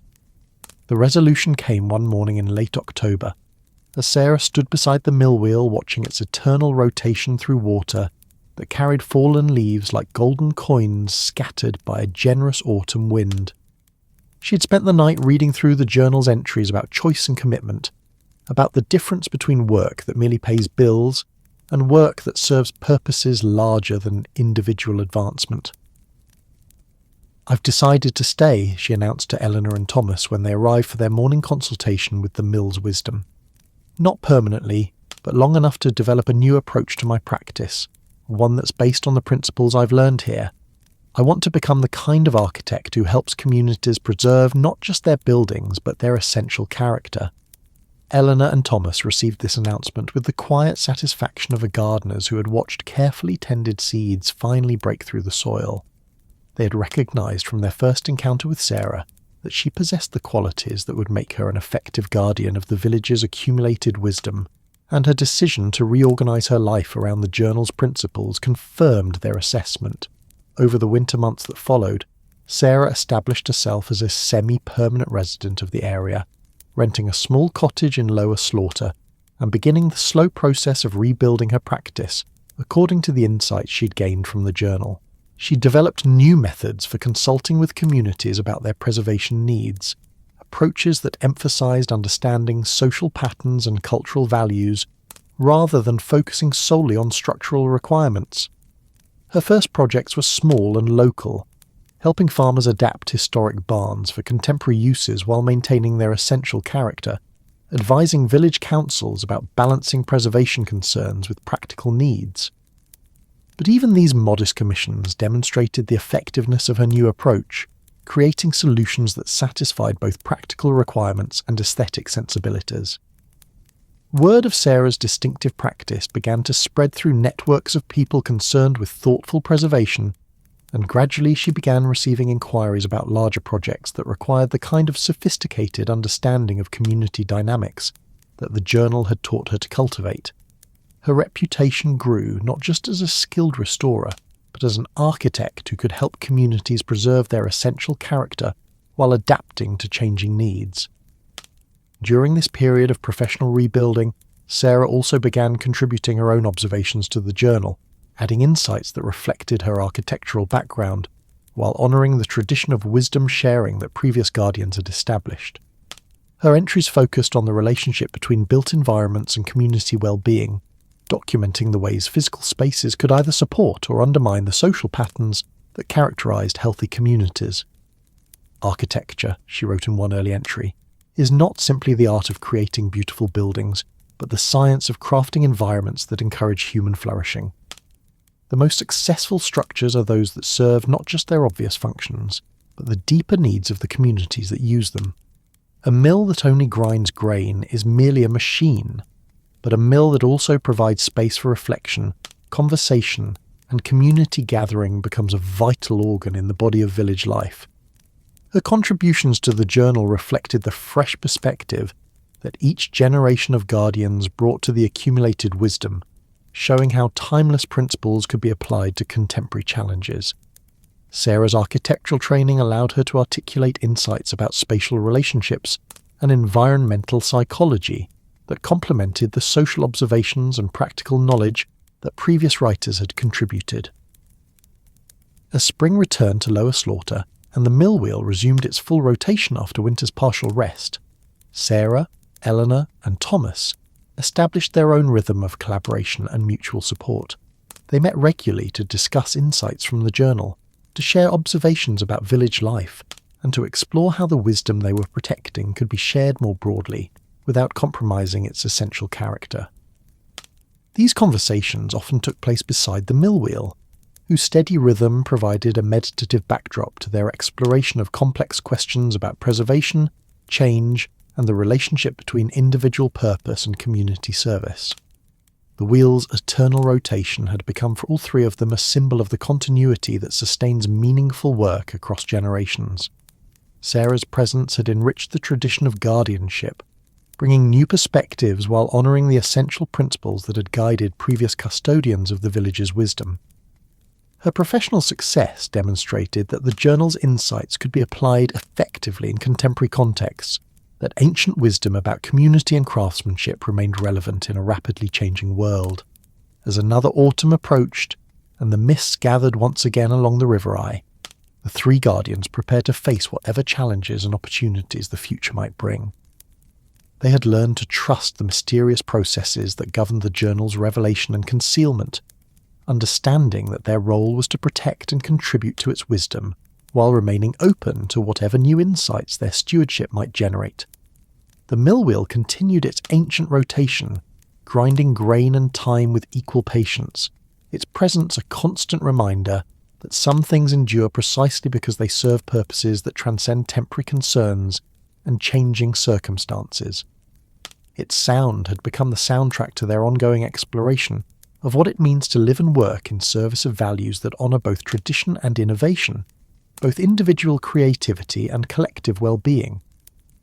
In the gentle harmony of water flowing over stone, in the patient rhythm of the wheel's eternal revolution, in the whispered conversations between past and future that the journal facilitated, Sarah, Eleanor and Thomas found the peace that comes from meaningful participation in something larger than themselves. They had discovered that the deepest satisfaction comes not from individual achievement, but from contributing to traditions that will continue long after their own stories have merged into the larger narrative that encompasses all partial truths, all temporary victories, all passing struggles in the endless human effort to create communities worthy of the hopes and dreams that sustain them through all seasons and circumstances. The wheel turned on through gathering mist and lengthening shadows, its voice a gentle benediction on the day's end, a promise that the conversation between human wisdom and natural rhythm continues through all changes, creating the conditions within which authentic life becomes possible for those who learn to listen to its ancient and ever-new song of patient service and enduring hope. As the years flowed like the River Eye itself through Lower Slaughter's timeless landscape, the tradition of journal guardianship continued to evolve and deepen under the care of its three devoted custodians. Sarah, Eleanor and Thomas had discovered that their collaboration created something greater than the sum of its parts, a living synthesis of architectural knowledge, social wisdom and practical understanding that enriched not only their own lives, but the entire community's capacity for thoughtful growth and preservation. The journal itself seemed to respond to this new configuration of guardianship, revealing layers of meaning and insight that had remained hidden during earlier periods of its existence. Entries appeared that dealt specifically with the challenges of collaborative stewardship, with the delicate balance required to maintain individual perspectives while serving collective purposes, with the ways different forms of expertise could be woven together to create more comprehensive understanding. One such entry, discovered by Sarah during a particularly misty morning in November, addressed the very questions they had been wrestling with about expanding their influence beyond the village boundaries. The greatest challenge facing any guardian of ancient wisdom is knowing when to share and when to protect, when to open doors, and when to maintain beneficial boundaries. The mill's influence extends far beyond Lower Slaughter's lanes, but it operates through attraction rather than promotion, through example rather than evangelism. Those who need to find this wisdom will find it when they are ready to receive it. This insight guided their approach to Sarah's growing architectural practice, which had begun attracting attention from preservation organisations and community groups throughout England and beyond. Rather than actively promoting the journal's existence or explicitly marketing their approach as based on secret village wisdom, they allowed their work to speak for itself, trusting that people who resonated with their methods would seek deeper understanding. Sarah's projects had evolved into what she privately thought of as journal architecture, restoration and preservation work that honoured the accumulated wisdom she had absorbed from her years as a guardian. Her approach emphasised understanding the social and spiritual functions that buildings served within their communities, not just their aesthetic or historical significance. One particularly successful project involved the restoration of a medieval guild hall in a market town that had been struggling to maintain its identity amid pressures for commercial development.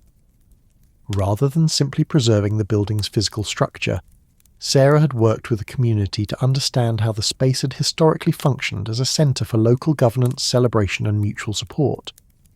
Her restoration plan included not just structural repairs, but recommendations for programming and use that would help the building resume its traditional role as a community heart. She suggested modifications that would accommodate contemporary needs while honouring historical patterns, creating spaces that encouraged the kind of informal gathering and democratic participation that had characterised the building's original purpose. The project's success came not from its architectural innovations, but from its demonstration that historic preservation could serve present communities rather than simply creating monuments to the past. The Guildhall became a living example of how ancient wisdom about community design could be applied to contemporary challenges, attracting visitors and inspiring similar projects in other communities. Eleanor, meanwhile, had formalised her role as the village's unofficial chronicler and counsellor, establishing what she called the Memory Project, an ongoing effort to document not just Lower Slaughter's history, but the principles and practices that had enabled it to maintain its essential character through centuries of change. Her work involved interviewing elderly residents about their memories of village life, documenting traditional practices that were in danger of being forgotten, and identifying the subtle social mechanisms that maintained community cohesion across generations. Her research revealed that Lower Slaughter's success as a community was not accidental, but the result of countless conscious choices made by residents who understood their responsibilities to both present and future generations. The Memory Project had begun attracting attention from folklorists and social historians, but Eleanor maintained the journal's principle of indirect influence, sharing her findings in ways that honoured the village's privacy, while contributing to broader understanding of sustainable community design. Her articles in academic journals focused on general principles rather than specific details, protecting Lower Slaughter's secrets while offering insights that could benefit other communities.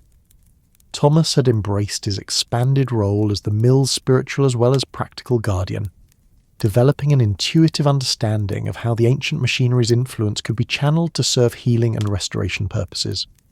His daily routines had evolved into something approaching sacred ritual, each adjustment to the wheel's alignment and each conversation with visitors becoming an opportunity to practice the patient wisdom that the journal had taught him to cultivate. The mill had become an unofficial pilgrimage destination for people seeking the kind of peace and clarity that seemed to emerge naturally from extended exposure to the wheel's rhythm. Thomas had learned to recognize the signs that indicated when someone needed solitary reflection versus gentle conversation, when practical advice would be helpful versus when simple presence was sufficient.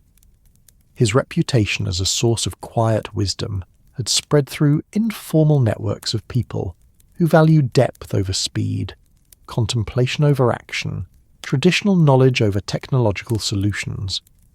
Visitors arrived from increasingly distant places, drawn by recommendations from friends who had experienced the mill's healing atmosphere during their own times of struggle or transition. The three guardians had established weekly meetings to share insights from their various forms of service, to explore connections between their different areas of expertise, and to consider how the journal's wisdom could most effectively be applied to the challenges facing their rapidly changing world. These sessions took place beside the mill wheel, whose steady rhythm provided both inspiration and grounding for their collaborative reflection. During one such meeting in early spring, as the wheel turned through water swollen with snowmelt from the surrounding hills, they discussed a recurring theme in recent journal entries, the idea that Lower Slaughter represented not just a preserved example of rural England, but a working laboratory for sustainable community design that could inform responses to contemporary global challenges. "I've been thinking about something I read in last month's entries," Sarah said, her voice thoughtful as she watched water cascade over the wheel's ancient paddles. The journal suggested that our role as guardians extends beyond simply protecting village wisdom to actively demonstrating how traditional principles can address modern problems. We're not just custodians, but translators, helping bridge the gap between ancient understanding and contemporary need. Eleanor nodded, recognizing in Sarah's observation an echo of insights that had been emerging from her own memory project research. The elderly residents I've been interviewing often express amazement at how relevant their childhood experiences seem to current discussions about climate change, social isolation, and economic sustainability. They grew up with practices that we're now rediscovering as cutting-edge solutions to 21st century challenges. Thomas added his own perspective, shaped by years of observing how the mill's influence affected visitors from urban environments. People arrive here stressed and distracted, overwhelmed by the pace and complexity of modern life. The wheel teaches them that some problems require patience rather than speed, that sustainable solutions often emerge from working with natural rhythms rather than against them. Their conversation that morning led to a decision that would shape the next phase of their guardianship, the development of what they called the Apprentice Programme, a carefully structured way of sharing the journal's wisdom with selected individuals who demonstrated both the need for its insights and the capacity to apply them responsibly in their own communities. The programme operated according to principles derived directly from the journal's guidance about the delicate balance between sharing and protecting ancient wisdom. Rather than offering formal courses or structured curriculum, they created opportunities for meaningful engagement with village life that allowed serious seekers to absorb essential insights through direct experience rather than abstract instruction. Potential apprentices were identified through the natural processes that had always brought spiritually hungry people to Lower Slaughter: recommendations from previous visitors, chance encounters during village exploration, the mysterious attraction that drew certain individuals to the mill's peaceful atmosphere. The selection process was intuitive rather than systematic, based on recognition of qualities that indicated readiness to receive and responsibly use the wisdom they would encounter. The first apprentice was a young farmer named David Chen, whose family had recently acquired land in a neighbouring valley and who was struggling to develop agricultural practices that honoured both environmental sustainability and economic viability. He had been visiting the mill regularly for several months, drawn initially by curiosity about traditional grain processing, but gradually recognizing that his conversations with Thomas touched on deeper questions about the relationship between human intention and natural systems. David's apprenticeship involved spending several days each week working alongside Thomas at the mill, learning not just the technical aspects of grain processing but the philosophical principles that guided traditional approaches to agricultural stewardship.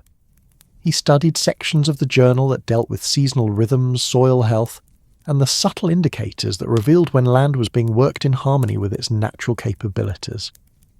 Under Thomas's guidance, David learned to read weather patterns through the mill wheel's behaviour, to understand grain quality as an indicator of farming practices, to recognise the connections between soil health and community well-being that industrial agriculture had largely forgotten.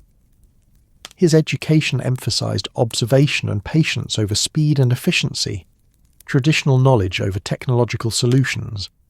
The second apprentice was Margaret Hartley, a recently retired teacher who had moved to the Cotswold seeking a more meaningful way to spend her later years. She had been attending Eleanor's informal morning sessions at the cottage, where her questions about community education and intergenerational knowledge transfer had revealed a sophisticated understanding of the challenges facing rural communities in an increasingly urbanised world.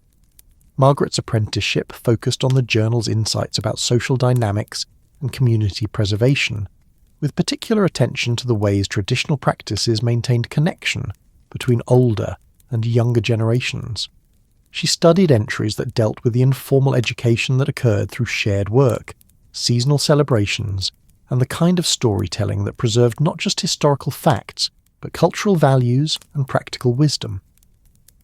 Eleanor guided Margaret through the delicate process of documenting community knowledge without violating the privacy and dignity of those who possessed it, teaching her to recognise which insights could be shared broadly and which required protection within trusted circles. Margaret learned to conduct interviews that honoured the wisdom of elderly residents, while avoiding the kind of academic extraction that reduced living knowledge to mere historical curiosity. The third apprentice was James Morrison, a young architect who had encountered Sarah's work through professional networks and had requested the opportunity to understand the principles that guided her distinctive approach to preservation and community design. His background in sustainable architecture had prepared him to appreciate the journal's insights about the relationship between built environments and community well-being.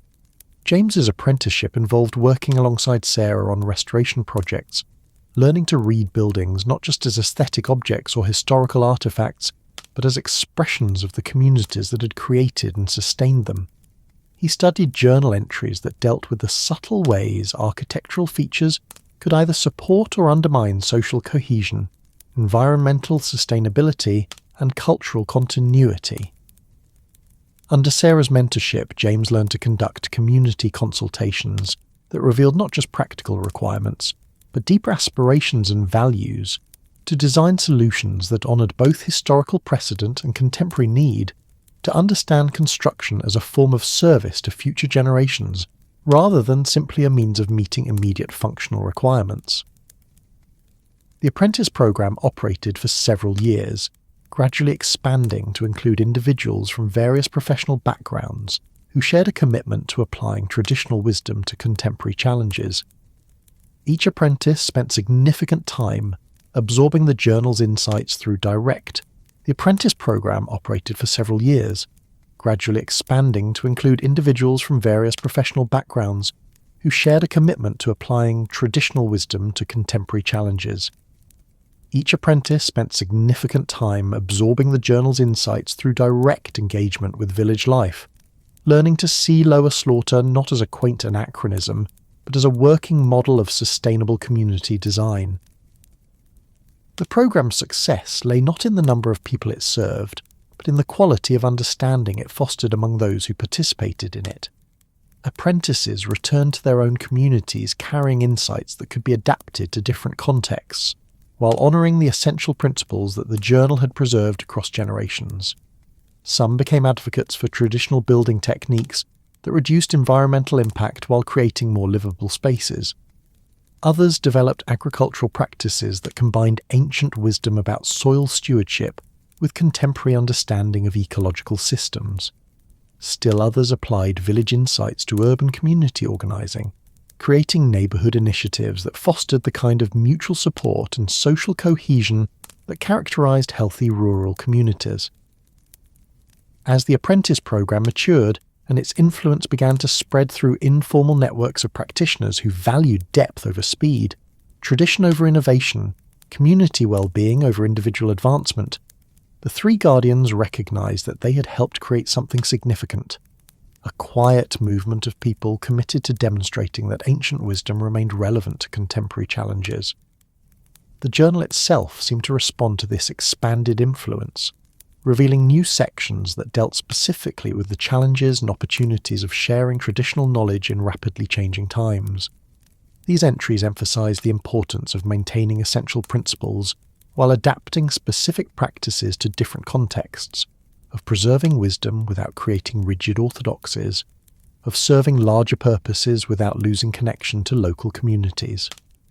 One particularly significant entry, discovered during the programme's third year of operation, addressed the Guardian's growing influence with characteristic village wisdom.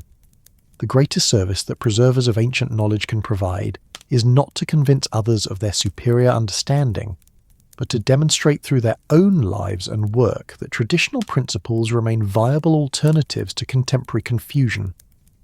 The mill's influence spreads not through argument, but through attraction, not through promotion, but through example. Those who need these insights will recognise their value when they encounter communities that embody them authentically. This guidance shaped their approach to the programme's continued development, emphasising quality over quantity, depth over breadth, sustainable influence over rapid expansion.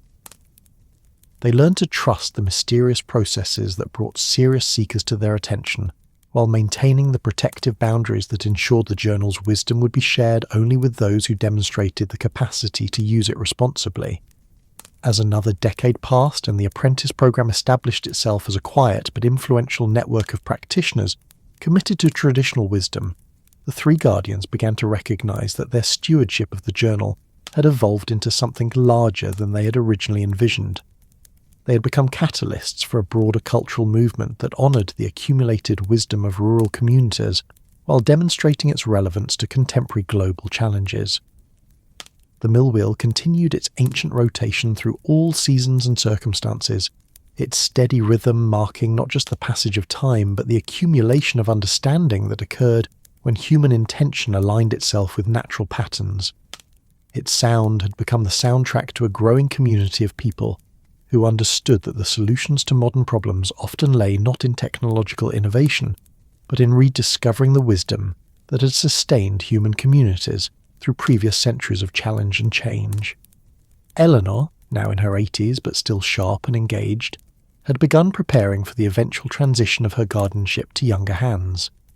Her memory project had documented not just Lower Slaughter's traditional practices, but the principles that could guide other communities in preserving their own essential character while adapting to changing circumstances.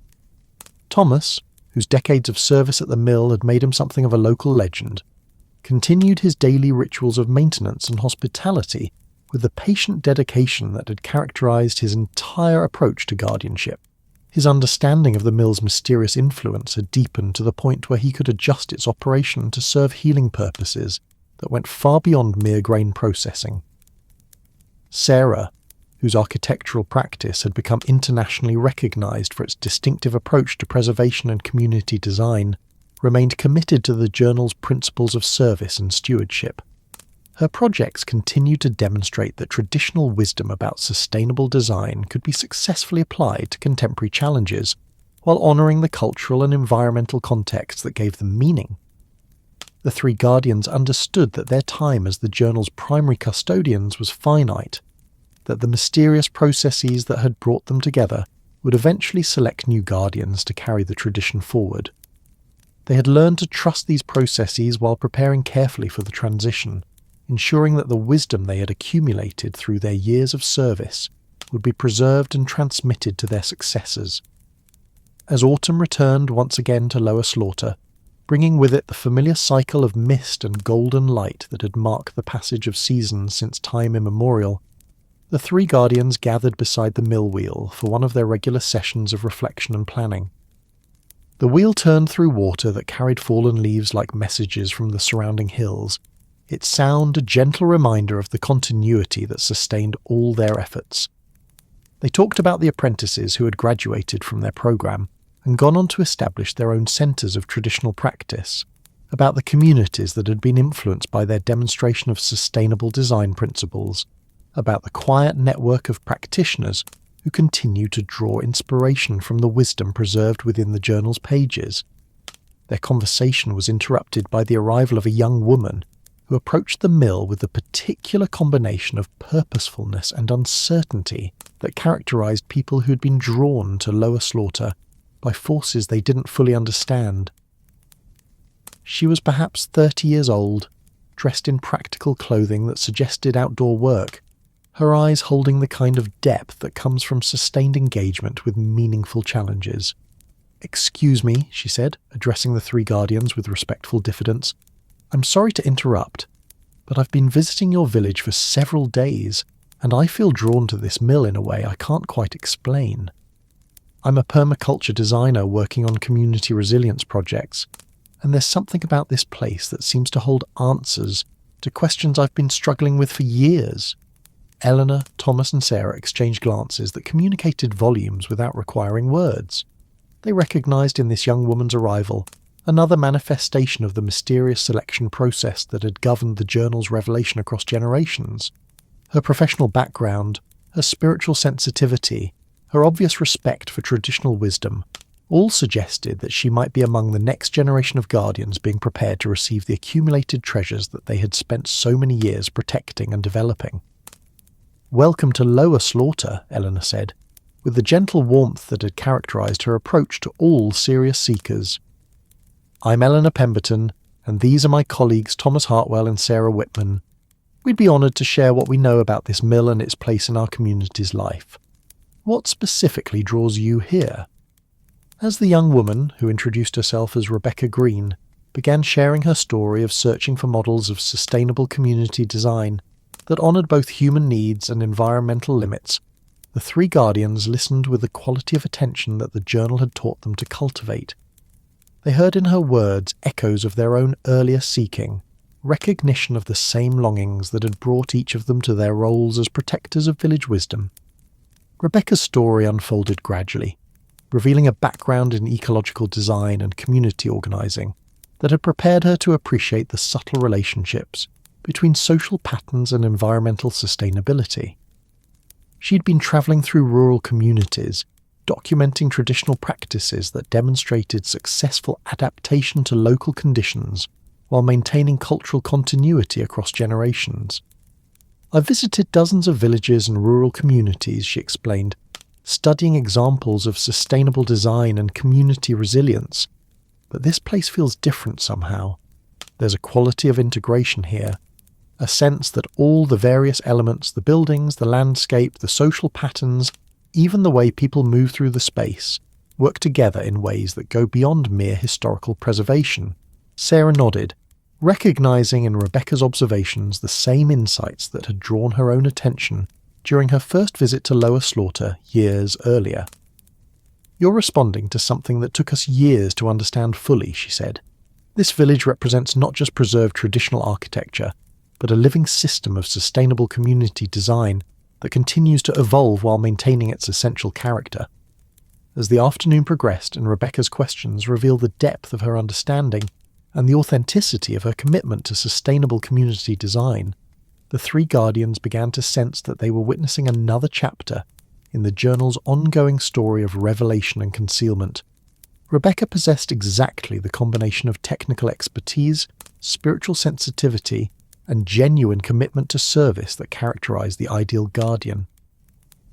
When evening approached, and the mill wheel's sound shifted subtly with the changing light, Eleanor made the decision that felt both inevitable and somehow long prepared.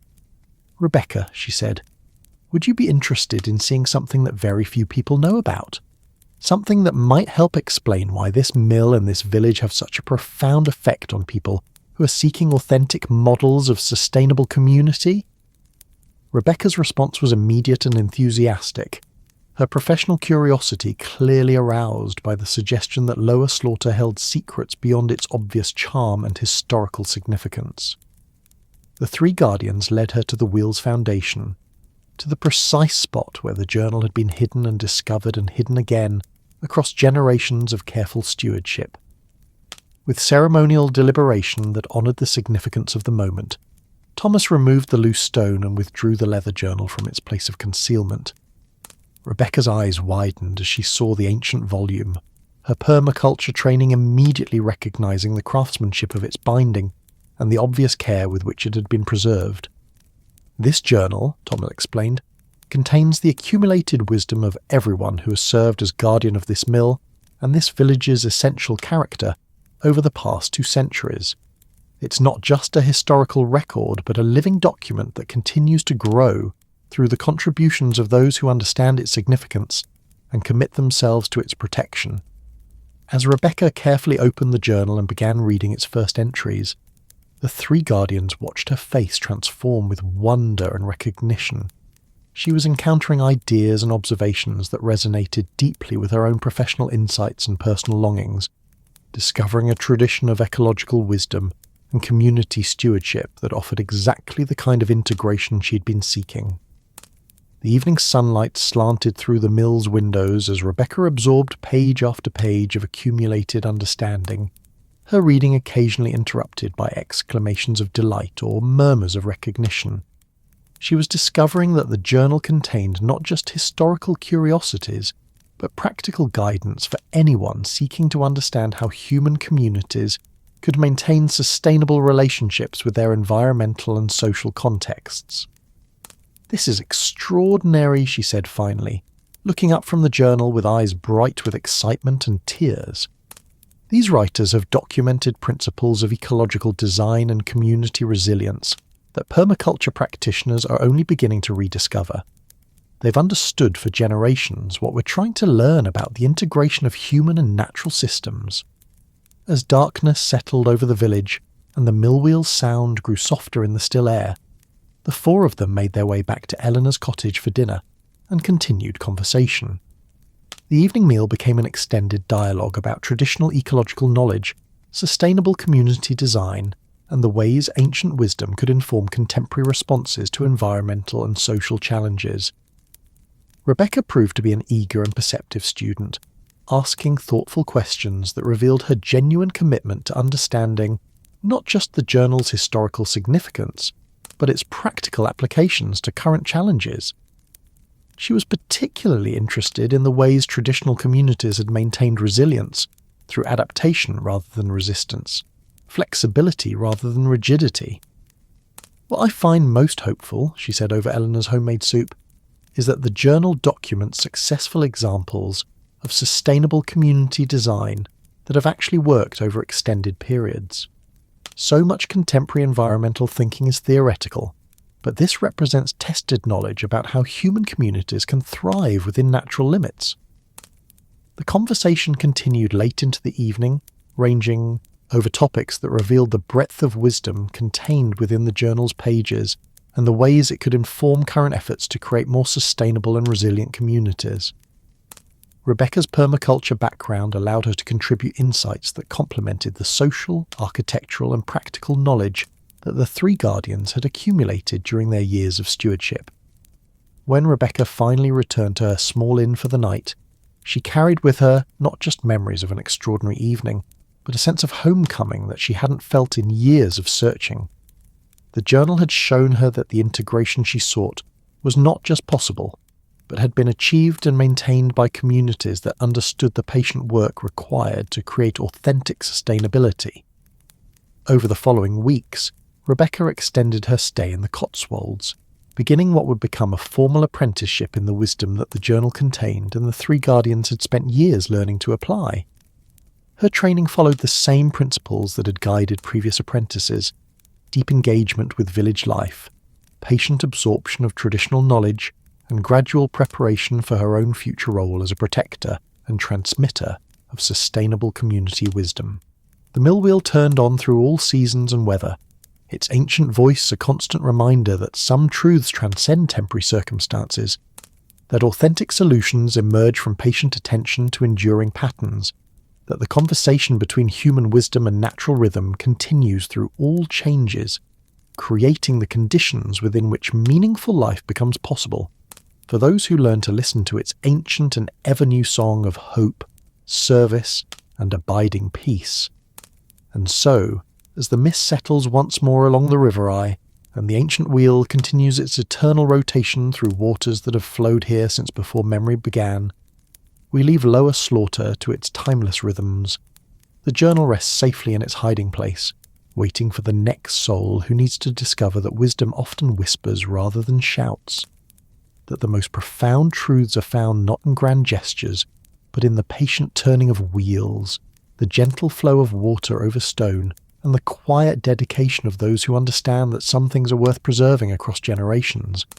The mill's song continues, soft and constant, grinding grain and time and hope into the flour that nourishes not just bodies but souls. In its rhythm we find the heartbeat of community, the breath of continuity, the promise that wherever we are, whatever challenges we face, there are wells of wisdom waiting to be discovered by those who learn to listen with their hearts. Let the wheel's gentle turning carry you now toward rest, toward dreams filled with golden light and flowing water, towards sleep that comes as naturally as mist rising from ancient streams.